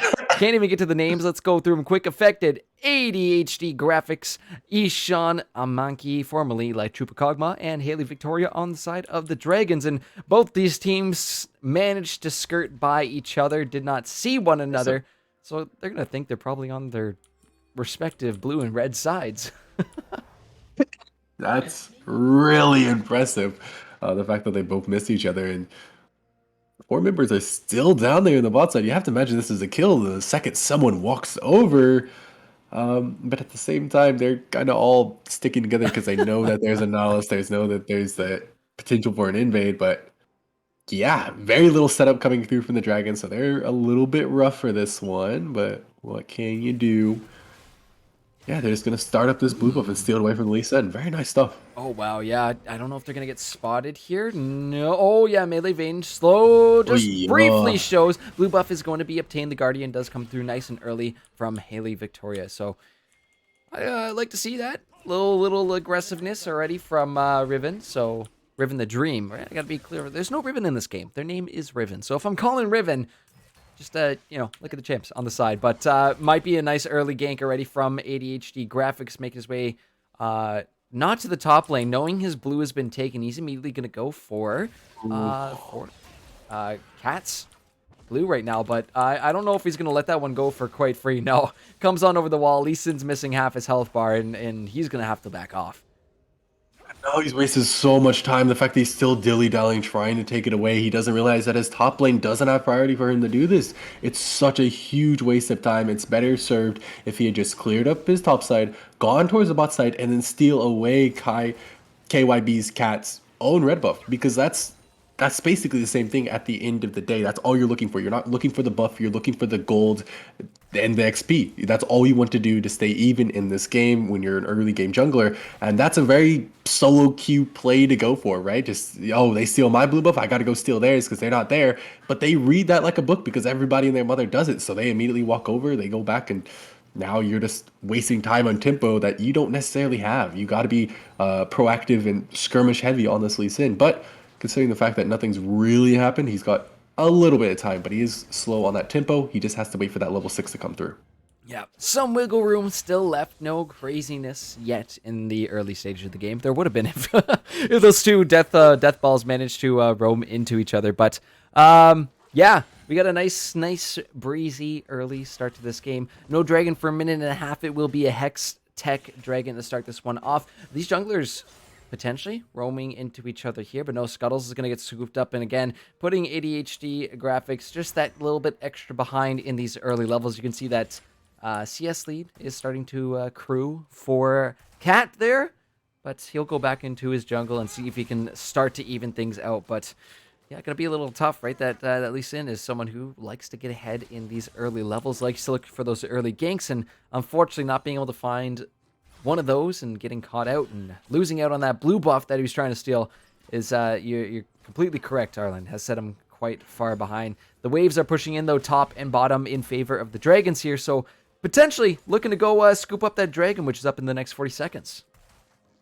Yeah, and that would make sense. You have the Ashe, you have the Rakan there, able to somehow get priority in this lane where Riven the Dream should be able to just continuously scrap, but hasn't been able to find the hook, hasn't been able to find the angle. So a little lane gank isn't going to find much, but just give them the pressure that they need to back. And I think you just go for that Drake, like you said, 20 seconds up, and that's a Hextech Drake right there. That would be absolutely massive boost, and especially if you're down, surprisingly, about 100 gold, and I'm pretty sure that's just all from the jungle.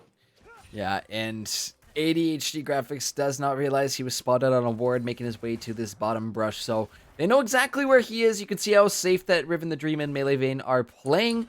This time, I also just realized that both of the bot laners here for the Scorpions have names of champions in their names. So this might get a little confusing. Add an extra 2 to the 10 that are already in this game. But in goes ADHD Graphics. Yeah. The dredge line will not land, but the knockup from Haley will be there. Ignite comes through. It's first blood for Amaki. I don't even know how that happened. Let's watch back. Let's watch that. Yeah, one back. let's watch it back. We got a replay.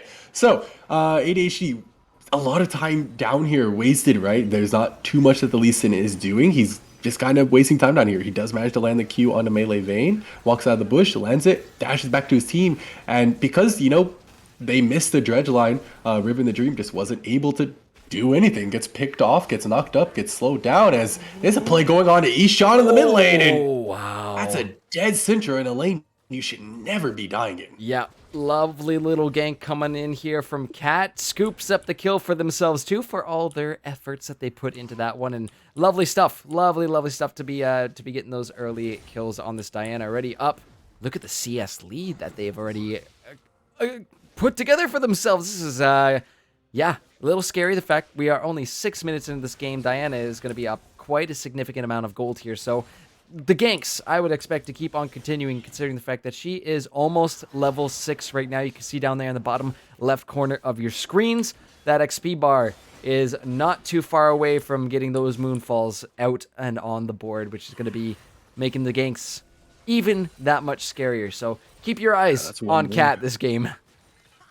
Yeah, that's one ward, that's one minion, that's one little bit extra of XP, and they know that they can be making this play on ADHD Graphics. He's dead. With the taunt, with the knockup, sorry, not the taunt, but the timing, gobbles him up, the smite for extra health, but you got nowhere to go except, wait a minute, over the wall. Tom Kench comes there, Blast Cone is used, he survives for some more. Ishan unleashes his power on Cat, and will pick up the kill there. What looked like it was in the bag for the Scorpions. They will lose out on that one. Affected is getting low, but there needs to be a point where Overchase is the flag on the play. Haley is here as well too. Gets the knockup onto Viger. That Heimer's looking low. That turret's slammed away. It's thrown right back into Heimer, and Ishan picks up a second kill there. Odin is going to be going down next. That gray health will not be enough to survive 4 members of these Dragons.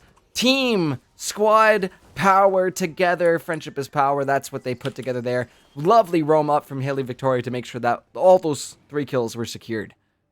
A complete misplay from Cat right there on the Diana, missing the Q, which would have allowed him to reset his dash, so he didn't need to flash over the wall in the first place, which probably would have given him enough damage to kill ADHD Graphics in the first place. Just allowed this Lee Sin to barely escape under his nose. Then the fact that Odin used his ultimate on an enemy rather than an ally means he didn't have the shield to save Diana's life, and he dashed over the wall to fight off the Lee Sin, leaving the Diana alone in the pit. And that went well. Ishan walked over and ulted him, and right now it's just mistakes after mistakes, which might give back Dragons the game. As KYB Cat is trying to invade this blue buff for a second time, has smite this time to secure it. He's gonna get it, but he's also gonna get it with that crystal arrow. In they go. It's the knockups. It's the combos. Can they find it? Samir Winwall is there. Will block up some damage, but Inferno Trigger doing so much damage. Such a double kill so far. Melee Vein is getting low. The Ignite is taking down. Ribbon the Dream is still on the chase. Finds the dredge line. Finds the double. Oh no, not going to be able to find anything off of that. Comes so damn close. It's the double buff Syndra that I'm watching out for. That knockback will land on the Vigar feed, but not quite able to find those rockets onto Ishan, which means Dragons will continue to pad their gold lead. Yeah, they have a nice little goal lead for themselves, but that fight was not... It's just playing into what the Scorpions want, right? That could have gone so much worse if Melee Vein had it unfortunately dashed out when their ultimate was up. Just mechanical things, right? But the fact that they're taking these scrappy fights and they're opting into them when realistically they should just be fine with scaling and just letting this blue buff go, rough stuff. Lee Sin has other camps he can be going for. He can try to invade the Diana's right there, just take away all her top side minus the blue buff. That would have been a huge boost for themselves. But either way, Lee Sin's not performing the best, but their Syndra is first person to reach Mythic in this game. Absolutely massive power spike with 4 stacks on this Dark Seal. That's a Syndra that I would be extremely scared of. Haley Victoria deciding to roam. Great roam opportunity, meaning they have to back off of this Rift Herald. And this game is just right now going all Dragons, but Dragons with a caveat. There's still chances for this Diana to really make a statement for herself. Oh, for sure. This got again still quite a bit of a lead though. So once that mythic comes out, I'm expecting lots more moonfalls. I'm hoping to see lots more moonfalls because you really need to be getting into these fights. But yeah, there's a lot of good answer back too, right? You've seen some beautiful knockups from Haley Victoria on that recon. She has been on point with the roams, on point with where her team needs her. So that is incredible to see. A monkey as well too, playing it nice and safe in the bot lane while they know Haley is roaming out. So this bot lane, really good communication together to make sure that a monkey stays safe and Haley Victoria is helping out the team where needed. But early dragon is going to be picked up here. It will be that Hextech given on over to the dragons. In the meantime, though, it does mean Cat is able to go ahead, scoop up that Rift Herald. Is going to be spotted here roaming down the river on seems to be a lot of vision coming out from the dragons, which I love to see. Absolutely, you love to see it, and I like how they're almost making a beam toward this bot lane. You have to be going for it as a kick. The Dragon's Rage. Riven, the dream is getting low. Windwall to come out to block any final autos, but the knockback from Ishan will be there. It's going to be the upgrade. Grenade. Moonfall. Pop it. There you go. That's going to be 2 members. Double knockup coming in from Haley Victoria too, but this time it's the Scorpions in the lead, and Melee Vayne has got the Inferno trigger. Has it ready. Oh, Ishan. Nastiness coming on out. Picks off 2, but the final shutdown goes to Melee Vayne. And with that last shutdown, the gold lead finally swings back in favor of the side of the Scorpions. But you saw right there the power of Ishan on this Syndra. That was just a QE, and it takes out 2 low health targets. That's exactly what you want to see. Even if you lose, 4 members, the fact that you're still taking down 2 means it's not the absolute worst that could happen. And especially since Cat is the one that dies, they're not able to drop that Rift Herald and get gold into the pockets of Melee Vayne. However, Melee Vayne is absolutely smacking them. Not really sure what happened there. The Lee Sin got the kickback. They didn't throw the Ash Arrow down immediately, and that would have been a secured kill onto Riven the Dream, I think. Yeah, a monkey dying with Ash ult up. It just doesn't feel great. So really just looking at these two in the bot lane to use their ults a little bit more freely, and you have a lot more secured kills, a lot less of this kind of situation happening where KYB Cat is able to just sneak in, grab the ultimate down, and kill off multiple of your members. So again, they need to be defending this bot lane because that's where Cat wants to drop this Rift Herald. That's where they need to drop this Rift Herald to get all this gold into the pocket of Melee Vayne. Oh, the stopwatch comes out, and I think you're dead. Yeah, Unleashed Power is simply going to just put that Heimer to sleep. And unfortunately, one of the greatest counters to my favorite champion here is that Syndra, and very smart to save that for R5.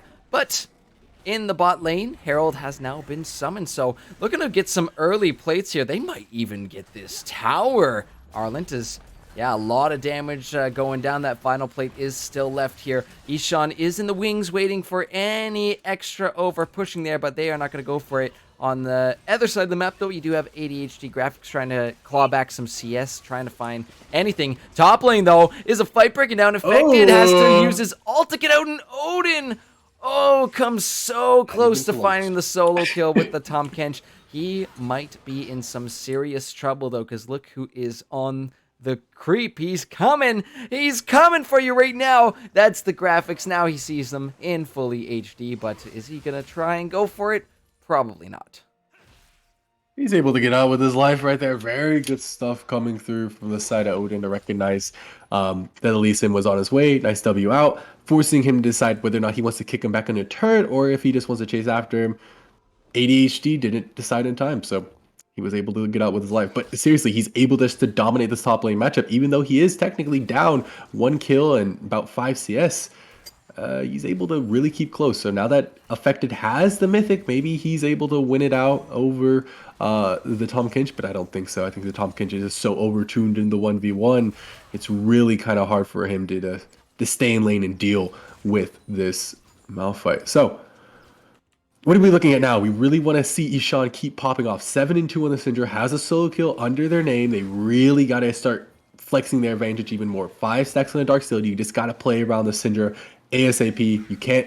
This Lee Sin's wasting too much time by not doing, ganks 24/7. That's how Lee Sin has to play. He's a feast or famine champion, and right now he's kind of starving. Maybe some little little bit of team fights initiation as we see those alts are available again. This next dragon is up in 30 seconds as well too, so we've already started to see the bodies making their way around this dragon pit. Scuttle is up as well too, so potential little skirmish over that would be quite nice to see. But the TP is going to be popped here. Affected is joining.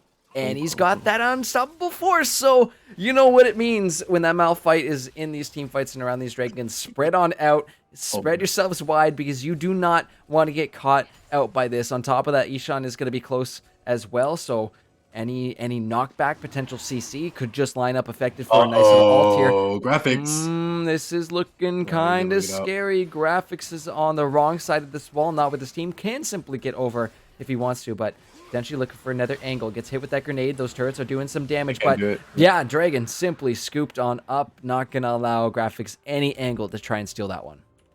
Not really sure what happening to the positioning there. It's one of the things that happens a lot, even at, from solo queue to amateur to pro level, at all ranks, at all levels. You see it time and time again. The team that has first move randomly gives up their positioning. You'll see it from 100 Thieves, you'll see it from Evil Geniuses, you sometimes see it from SKT, you see it from the, mom and pop organization down the street, just randomly all the time. They just give up positioning as we see the Ash arrow hit. Oh, the wind wall is not going to be able to block it. That knockup will come through from Riven the Dream. Oh, it's a double moonfall. TPs are going to be activated. Riven the Dream will be taken down as well too, but look at the Tom Kench. Odin is trying to go for that back line, but Ishan does so much damage with the unleashed power. Odin now taking a lot of damage here. ADHD Graphics is maybe fishing for some more, but I think these teams are gonna back off from that. They'll take the 2 kills that they came for, continue to build a lead for themselves, as you can see on the gold graphs, and it has swung back in favor of the Dragons. But spicy plays, spicy aggressiveness coming out from both sides, but it's the Dragons that get rewarded. Absolutely, and right there, I just want to highlight one play that ADH Graphics made. He kicked back Melee Vayne outside of the fight. The Vayne was not allowed to get her ultimate stacked and start dealing damage or dash in. She was forced to reuse her dash in, but by the time that happened, Ishan's teleporter had finished channeling. He came in, hit her with a stun, hit her with a ball combo, and that is a dead Samira, a shutdown achieved. And this Vayne is even more scary. It's not even close at this point. Yeah, this is ridiculous. You look at Ishan, 8-2-1 on that Syndra, 7 stacks on the Darkseal, fully completed Ludens, and I forget the name of it, Blighting Jewel, thankfully. Boom. On production, you get a little bit of both. Can do some insight into these items. But yeah, that's a strong Syndra. And it's at this point, right, where just grabbing one of those turrets, throwing away, will insta-kill it, right? Throwing it into another one will kill them both, and yeah, it's going to be a lot, but it does, there are some angles for the Heimerdingers to still do some pushing. Objective takes can be extremely fast with the Heimer, but that might be his only options at this point, is we are going to see Odin meet up with HD Graphics. Oh, gobbles him up, brings him over with the Blast Cone. Oh, tries to predict where he's going to be popping out on the back end of that pit, but still looking for more. Could be potentially in some trouble. Yeah, that is the danger zone right there. Almost pincered off by 3 members of Dragons, but he'll make it out. Almost some spicy plays there. Almost. But right now, they are playing this very, very well coming through from the side of the Dragons. So, what do they do now? Well, you just keep playing it around Ishan. You just keep playing around the Syndra right now. You just got to do something. You can't let Odin keep getting caught out like that, because right now, or not Odin, ADHD Graphics getting caught out like that. You just need to let him kick them into the Syndra, so the Syndra hits a massive, ball combo onto someone, right? So what do I want to see? Well, I want to see this. Oh, yeah, ball combo into the Nudge Power, and you just have to finish it off with an auto. That's the cherry on top. Ishan picks up his 9th kill of the game, and we are not even at 20 minutes yet. This is a incredibly huge Syndra. Might even see the a full book coming through. A little book learning about to be done. Not quite yet, but maybe Medjay's in another stack we might see coming through from Ishan, because he's already huge. Might as well keep that ball rolling, but does finish the Void stuff. So, oh wow, yeah, the pen on some of these initially tankier champions like the Tom, like the Nautilus, this is where that damage is really going to start to show through at this mid-game mark. Before they have all the supreme tankiness in the world, yeah, Ishan's going to continue hitting like a truck as, he gets the knockback onto Cat, and third of the health bar just poof gone like that as Herald is spawned in the mid lane. Yeah, one thing I don't like from the side of the Dragons is that every single time they find a kill or they find a winning fight, they don't shove, they don't push the advantage, they don't explode the goal lead, they don't go for turrets. It's usually been the Scorpions, right? They have the first turret. Every single time they win these fights, whenever they win a fight, not as much anymore, they usually can build off of something. They can grab a turret, they can grab a Drake, they can win a fight in positioning or do something like that. Whereas the side for the Dragons, they just win a fight and it's just the fight. It's nothing more, nothing less. It's a one fight, which is great, but it's just not, the game isn't being exploded forward. The game isn't being pushed forward. And that's what I really want to see. So I want to see them maybe group up. Maybe if that's how they have to do it, if that's how they have to siege, a little bit of NA ram ain't hurt nobody. And Drake spawns in 4 seconds. So they already have the positioning advantage. As long as they don't give it up this time, they're definitely going to win this fight. TPs are available. It's a question or not. Is that Malphite going to be taking that top tier 1? But here comes the Tom Kench. Odin will be here in just a minute. Well, yeah, right here. Dragon has been started up now. Odin looking for some knockups. Will find Haley on the back line. The TP from the Malphite is going to be through. So the Scorpions need to move fast. They are able to find a few members here, but the Unstoppable Force hits Forn on the knockup. A monkey is firing away on that Ash, doing so much damage. Odin, wait, no, that's the wrong way, Cat. You don't want to go back into them. HD Graphics still looking for more. He's able to find one with the Gourd Drinker. Tries to Q in the wrong direction. Does not matter because a monkey is there with the damage. Ishan might have been taken out in that fight, but damn, the cleanup is there still for the Dragons. 5-1-4 on that Ash now, and no Dragon going to be taken quite yet. And yeah, unfortunately, sadly, it is going to be the tank Diana. I think when you were this far ahead at this point in the game, you just kind of need to keep going all in. But speaking of this Diana, 2 kills, and they shut down Ishan. That's exactly where you want the money to be going. You want it to be better spent, usually, but that's where you want the money to be going, if not onto Samir, onto this Diana. Just let these two scale up ad infinitum and just let them dominate the game. So really good job, however, from the Dragons to kite back, wait for effective teleport to finish. Man came in, got the 4-man, instantly popped everybody, won the fight, swung it for his team. And that's why we play League of Legends at the end of the day. That was amazing. Vygar feed just walks it out. Lee Sin can't really do anything to follow up. Yeah. I was looking closer for the Scorpions, right? But they need to move a little faster, right? They cannot wait for that Malphite TP to come out through. And they almost had it. They almost had the combo. They took down a couple members of the Dragons. But yeah, just not enough. And once that Malphite gets to town, oh yeah, that fight is going to be swinging in the favor of the Dragons every single time, as long as they have a damage-dealing member of a monkey or Ishan still up on the board. But 22 minutes, almost 23 into this game. Odin going to be potentially caught out, but he is quite tanky, so they're not going to be pushing too far forward from that. You see the turrets are just going to get snagged up and tossed back. It's so dang sad seeing those little guys get taken out every single time. But trying to siege in on this mid-tier 1. Oh, Lee Sin maybe looking for some more, but it does get the tower down. So a little bit of gold for the Scorpions here. You see that gold lead really isn't too extreme right now for the Dragons, but it's more just the power that's coming out of them where we see the real lead the Dragons have. Yeah, the gold is on paper super, super close, but then you have to look kind of like the items, right? As he flashes into it! No, you don't ever want to see that one. And now trying to go for revenge. Riven is going to pop his ult, but triple moonfall. Ishan does flash away, but he does so much damage. And alongside Haley Victoria and a monkey, he will be able to pick up the triple kill. That's the big old Syndra. Ishan is huge. Baron. Oh, they're chasing kills though. Come on, guys. Baron. Let's feed them our energy. Go, Baron. Maybe Baron. Yeah. Take the turret, get Baron. Come on. Never mind. Fair enough. But seriously though, they are so insane on the Syndra. It's shot so incredibly strong. They need to be using this. And Cat, they found a 3-man ultimate. They've been finding these huge ultimates on the priority targets. The issue is they just don't have any damage. They're going a tank build. This breaks my heart. Imagine if they had Proto Belt. Imagine if they had Riftmaker. Imagine if they had Night Harvester. Worst item in the game, but still, it's still damage. That's what I'm saying. They need damage from this Diana. They can't be going a tank build. You have 2 tanks. You don't need a 3rd tank, and it hurts so much because they could be in a much different position if they had just built properly. And it's one of those things that you hear LS in particular talk about a lot, is building properly. as we do get a grounded Tom Kinch. This could be a monkey dive. Oh, yeah, Monkey's about to go down. Shut down being handed on over to Melee Vane, so that is definitely big. where you want the goal to be going. But, yeah, this is...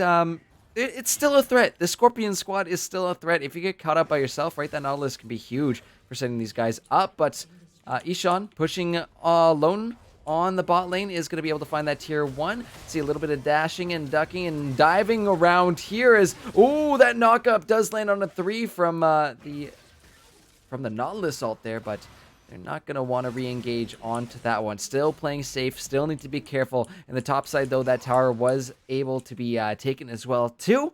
So you can see, again, still a lead for the Dragons. Not as big as the other 2 goal leads we've seen tonight, Arland. Yeah, not as big, but the pressure it's a lot different, right? The pressure is a lot different just because the gap in the mid lane is so enormous. 13-3 on the Syndra, 3 items completed. Nobody else has this kind of gold, right? Like the gold on the side of blue is a lot more distributed, which is what you want if you were, ahead. But when you're behind, you want it concentrated onto one person so you can really play around them. For the side that is ahead, it's super concentrated on like 2 or 3 people, and personally concentrated just on Ishan. So yeah, he's gonna burn through someone, and that's someone looking like it's gonna be Cat. Oh boy, here they go again. That's the crystal arrow. Caught on out. Ishan picks up yet another kill here.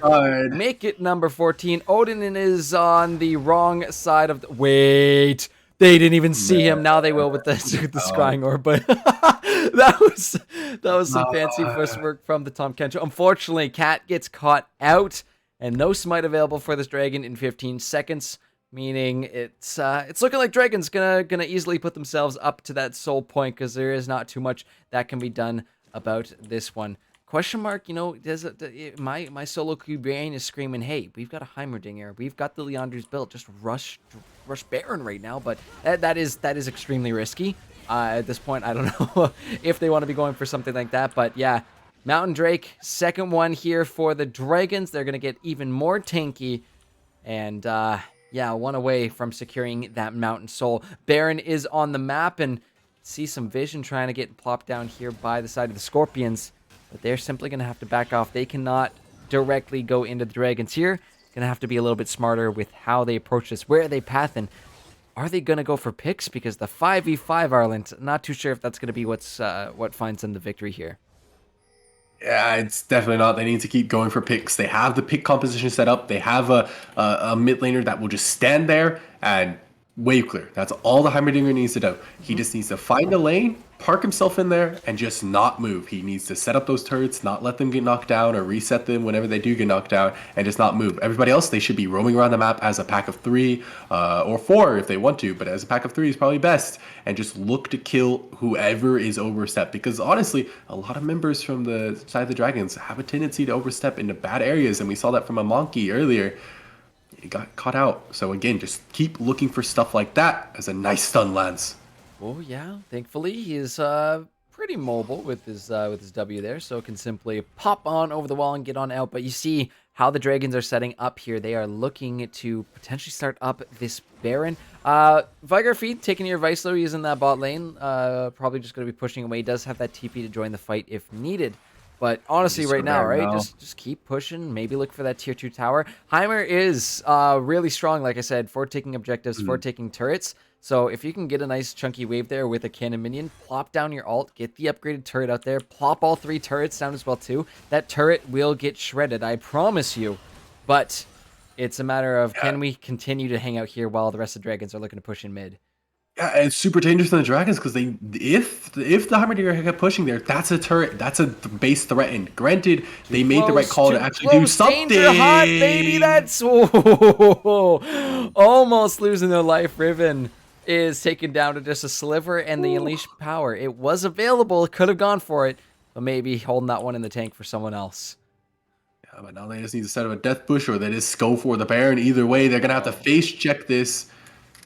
And it's not looking pretty. A nice zoomed out angle of that one. See what kind of vision is available for either of these teams. You do have Cat pushing into those wolves, but here the Dragons go. Going to be starting up this Baron right now. Both teams are up. Both teams are available. All the ultis are available, and that's probably why Ishan was sitting on that Unleashed Power for this Baron fight, which is about to break out. A monkey, though, is going to get hooked on up, but Riven just taken on out. There's the Unleashed Power finally coming on through. Will just eviscerate these members of the Scorpions, and look how much damage Ishan is still doing with the knockbacks there. Melee Vein tries to get on in, tries to get the Inferno trigger off, but will be taken down by the Malphite. Odin now cannot go anywhere. Ishan dominating this game, 16-3-6, and this poor little Heimer is gonna try and find his way out, try and find an escape, should be able to find solace in this top lane, but back onto the Baron they go. Back onto the Baron they go indeed, and that was just such a winning fight for them. Honestly, Vayne just wasn't, not Vayne, Samira, you know what I mean. Yeah. Samira just wasn't able to get into the fight at all. I think they flashed in and then immediately got killed or chunked out by Ishan, and then they tried to dash in, and then they again got murdered by whoever else. I wasn't exactly watching who got that last hit, but either way, yeah, not able to play the fight at all is the Samira, and it's just kind of the curse of what happens when you pick this really close range pick into a team that kind of excels at dealing with those close range picks. They have a Lee Sin, they have a Rakan, they have this Syndra. They love dealing with these close range picks by pushing them around, knocking them up into the air, and you're gonna get murdered on repeat. So not the best time to play Samira. And now this Drake, 40 seconds. They don't exactly have the best ward setup from either side, but it's definitely leaning more for the side of Scorpions. And can you read my son is what Ishan is saying right now, because yeah, there's the Medjais, 22 stacks, unreal. The Rabadons as well, full 4 items, absolutely ridiculous. But look who's getting caught out. HD graphics is low. Crystal Arrow comes out to stun 1, and Lee Sin, being the slippery champion that he is, does manage to escape by the very hairs on his chinny chin chin, but we'll have to see what the setup for the next dragon is going to be, because he is very, very low for this next team fight. Ishan, though, can still pump out a ton of damage. However, the Scorpions deciding to immediately jump onto this dragon. Graphics is over the wall. Look at Ishan with the knockback. Riven's going to be low. HD graphics looking to go in for this one. Haley is in, though, with the double knockup. Down with the quickness. Gets taken down, though. That Heimer turret stalling these other members of the dragons in that little choke point will prevent them from joining. And it was a nice attempt there from Haley, but unfortunately, team is not able to follow up on that. Yeah, not really sure what the heck Dragons are doing. It's kind of just weird, right? Like this shouldn't be happening. Really good stuff from the Scorpions, though, to kind of force them into these weird, awkward choke points where they have to deal with a Heimerdinger turret, or they have to go around and to get into these angles, because they just aren't there to set up the ward coverage. We saw it in the second Drake, and this is the 1, 2, 3, 4, 5, fifth Drake. Yeah. Again, they just are able to get there as a unit and push out as a unit, forcing the Dragons to run away and almost lose their Lee Sin. I think the first time they did, in fact, lose him. So the second time he almost died.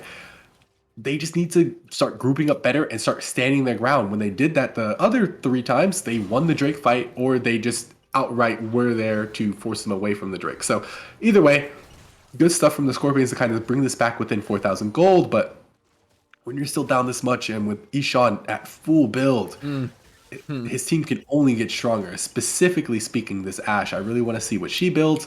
Has the IE, has the Fam Dancer. I think now you just kind of go for a GA, and you just never die as Odin. This could be the wrong time to go in. Yeah, going in quite aggressively. Cat is on the wings as well, looking for any engage angle for this Moonfall. Odin's still pushing for it, but you guys, Ishan is, like you said, fully built. Got the Zanyas to complete it out. Fully stacked Medjais as well too. 25 stacks. He is going to hit like a freight train. It's going to be amazing to see how quick. Oh my god, wait, the Moonfall from behind. Ishan's immediately going to go golden. Haley Victoria looking for the knockups there. Finds multiple. Allows the team to get in there, finish him off. And it's only going to be Cat left. A double kill for a monkey. Make it a double for Ishan as well too. It's the double-double, as we like to say up here in Canada, but that's the ace. And my god, the towers are going to be falling down. The inhibitor is next to go. No. The death timers are quite up there. Dragons should just look to end right here, Arland. That's the game, Gurf. There's no way you come back from this. Like you said, the death timers were super long. Even with the flank, they wasn't even close. Cat did his best, but Ishan was just too incredibly strong on the Syndra. And like we said, the Dragons, they would win it in a long drawn out affair, or it would be the Scorpions in a short, quick little battle. And, predictions never lie. And back to the desk we go to see Becky, and oh, we went all in red, and it paid off. Let's go. My goodness. We did it. We all at least got a prediction right tonight. I think this might be my first prediction that I got right. I don't recall what I picked for the second game. You were right on Bandits. You were right on Bandits.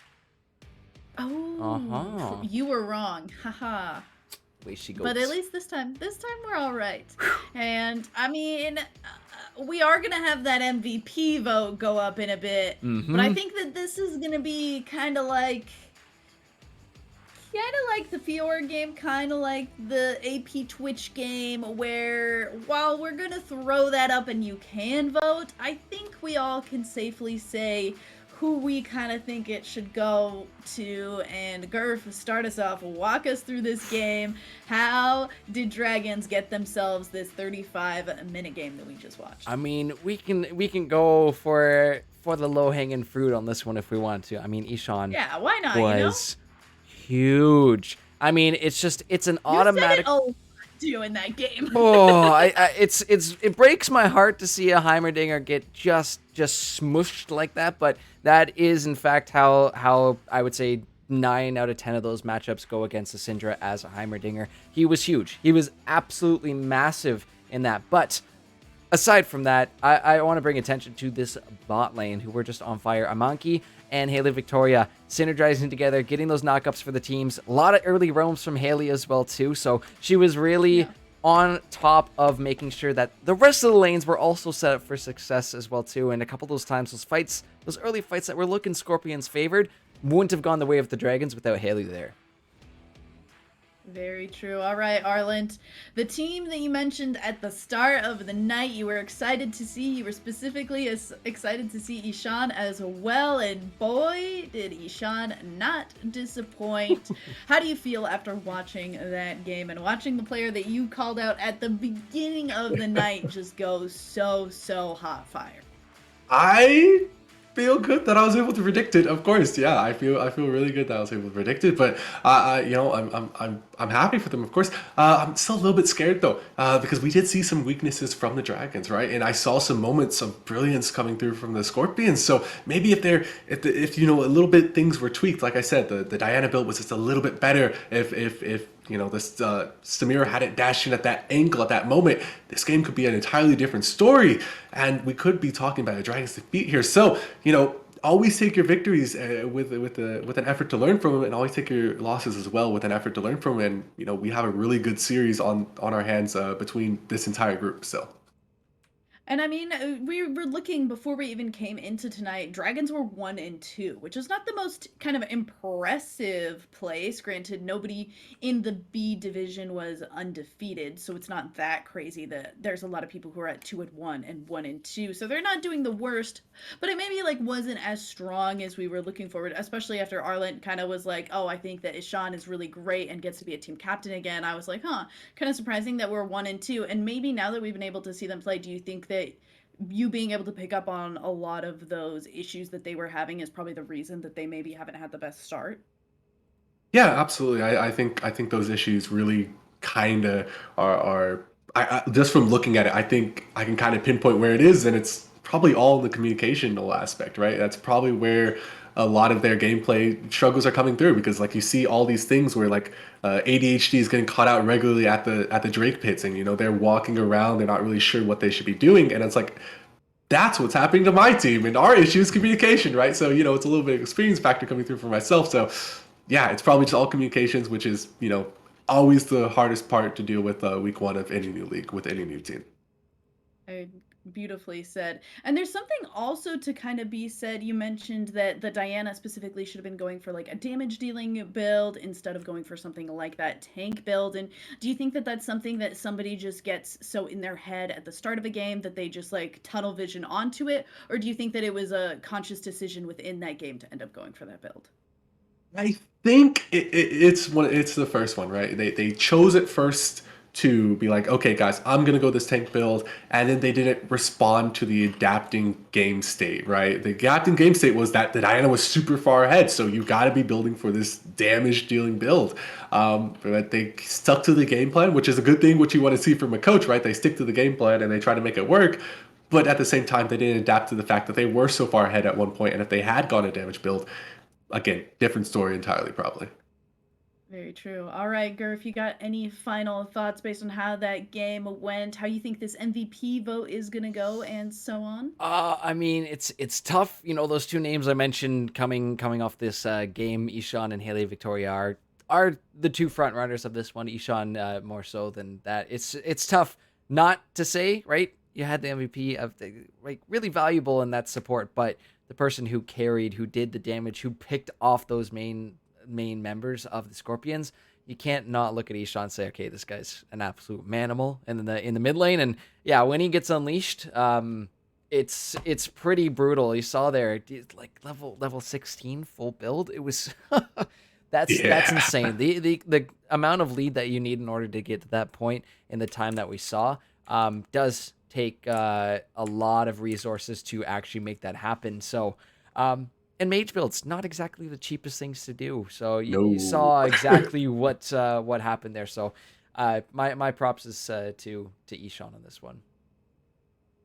Right. And any final thoughts before we figure out last few seconds to vote for that MVP poll that is in the chat? Get those votes in so we can figure out who exactly is going down as the MVP of our final match tonight. Any final thoughts on the evening? Things that you were excited to see, things that you think were especially spicy, or things that you're looking to see changed for next week? Start us off, Gurf. Next week, well, first of all, let's see who actually we have on stream next week, because that might spice things up. We might potentially get some returning names, as with these groups being 6 and 6, might start to see those returnings. We have Wolves and Spartans on stream for game number 1 next week. So Spartans we get to see returning back from week 1, and Wolves this week. We saw how that first game went for them, so hopefully they can pull it back a little bit. Game 2 is going to be a little bit of a banger because we got the Hornets. So again, that returning squad versus, guess what? Another returning squad. The one we just saw right now, Dragons. So game 2, keep your eyes peeled for that. I think that's going to be an absolute banger. And then finally, to end off things next week, will be Bandits versus Phantoms. So I think every single one of these games are a banger. I love every single one of them. But game 2, right, with all those veteran players that are going to be facing each other, I think we really need to keep our eyes out for the drafts, for what picks are going to be coming through, because I think these teams are definitely going to be thinking about this a week ahead of this. But we do have our MVP ready to go.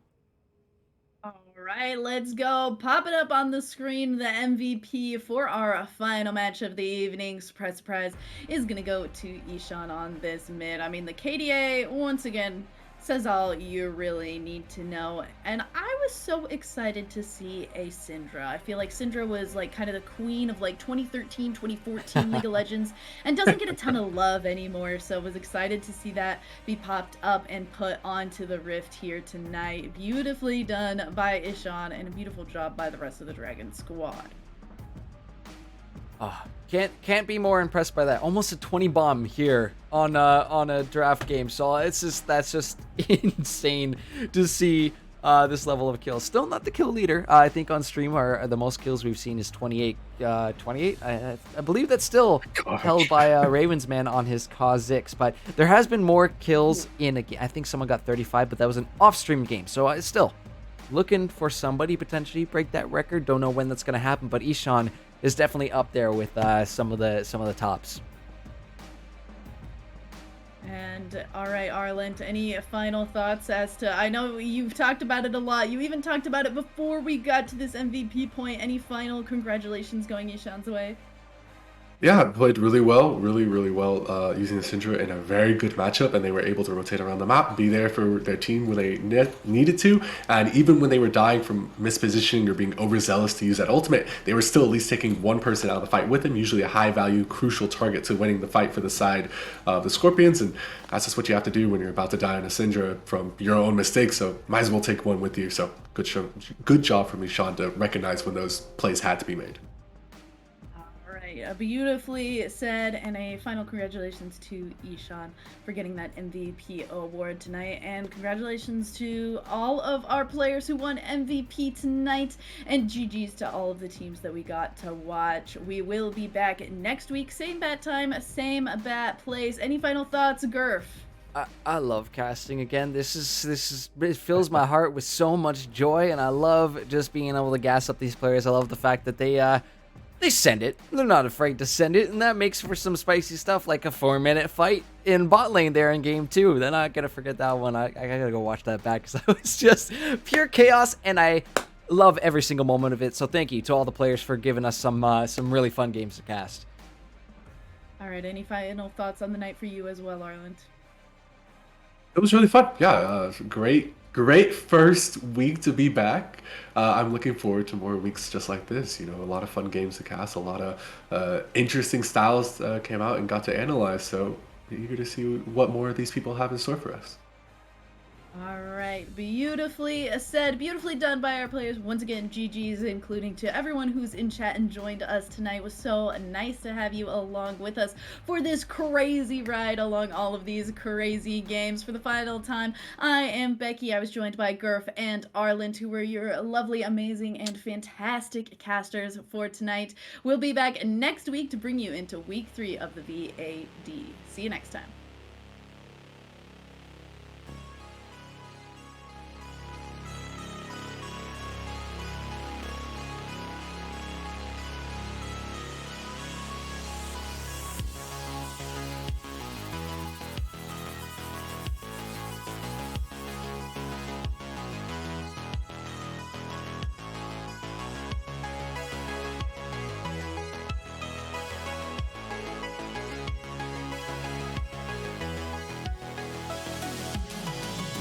So many lights are on repeat.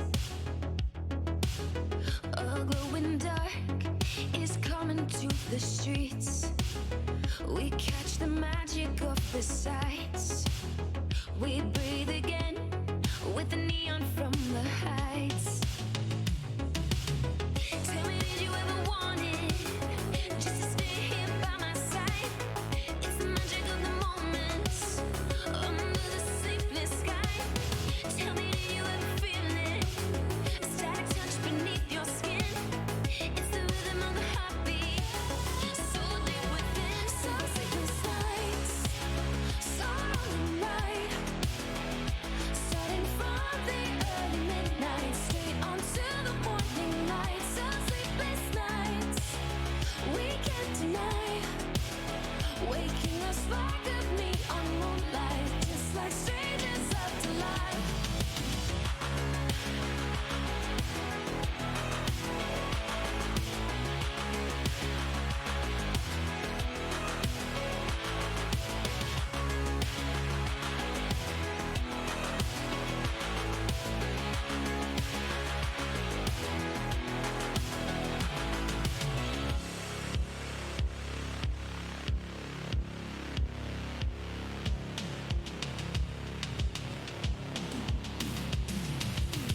And now we cannot stop the stream. We light the arc, we change the gravity. Surrounded by the shining signs. We dream again how we could stop the tide. Tell me, did you ever want it? Just to stay out of the dark in an everlasting moment under electric stars. Tell me, did you ever feel it?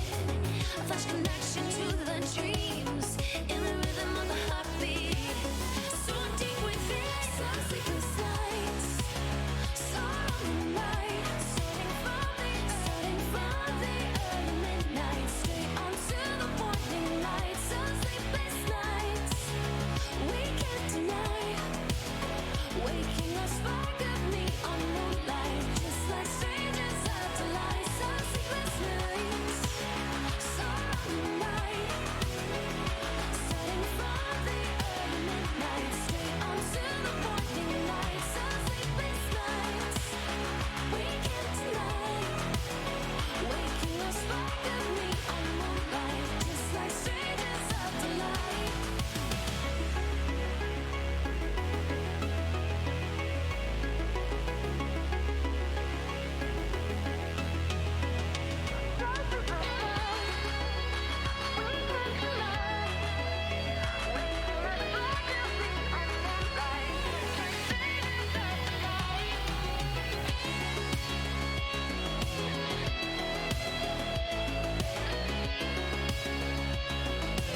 wanna feel free, and I just wanna be me.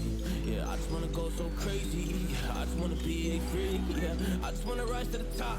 Yeah, I just wanna go reach the peak. So I've been really well focused on success. Hey, y'all will see. Yeah, you'll see that I will get it. Cause I'm really focused, man. I make it with the rap and I just follow my path. I just follow my passion. To me, this is what's precious. Yeah, in my soul, man, I can feel it. So every single verse, man, I just gotta go and kill it, man. I gotta be the kid. I could be the guy taking you wild. I could be the villain, but that is okay. Lately, I'm painting my path on my way. Yeah, I got no time that I can waste. So I've been sitting in the space. Yeah, making rest every day, man. You know that I go insane. Yeah, I hit you with a bullet to the brain. Let us stop first, cause we going insane.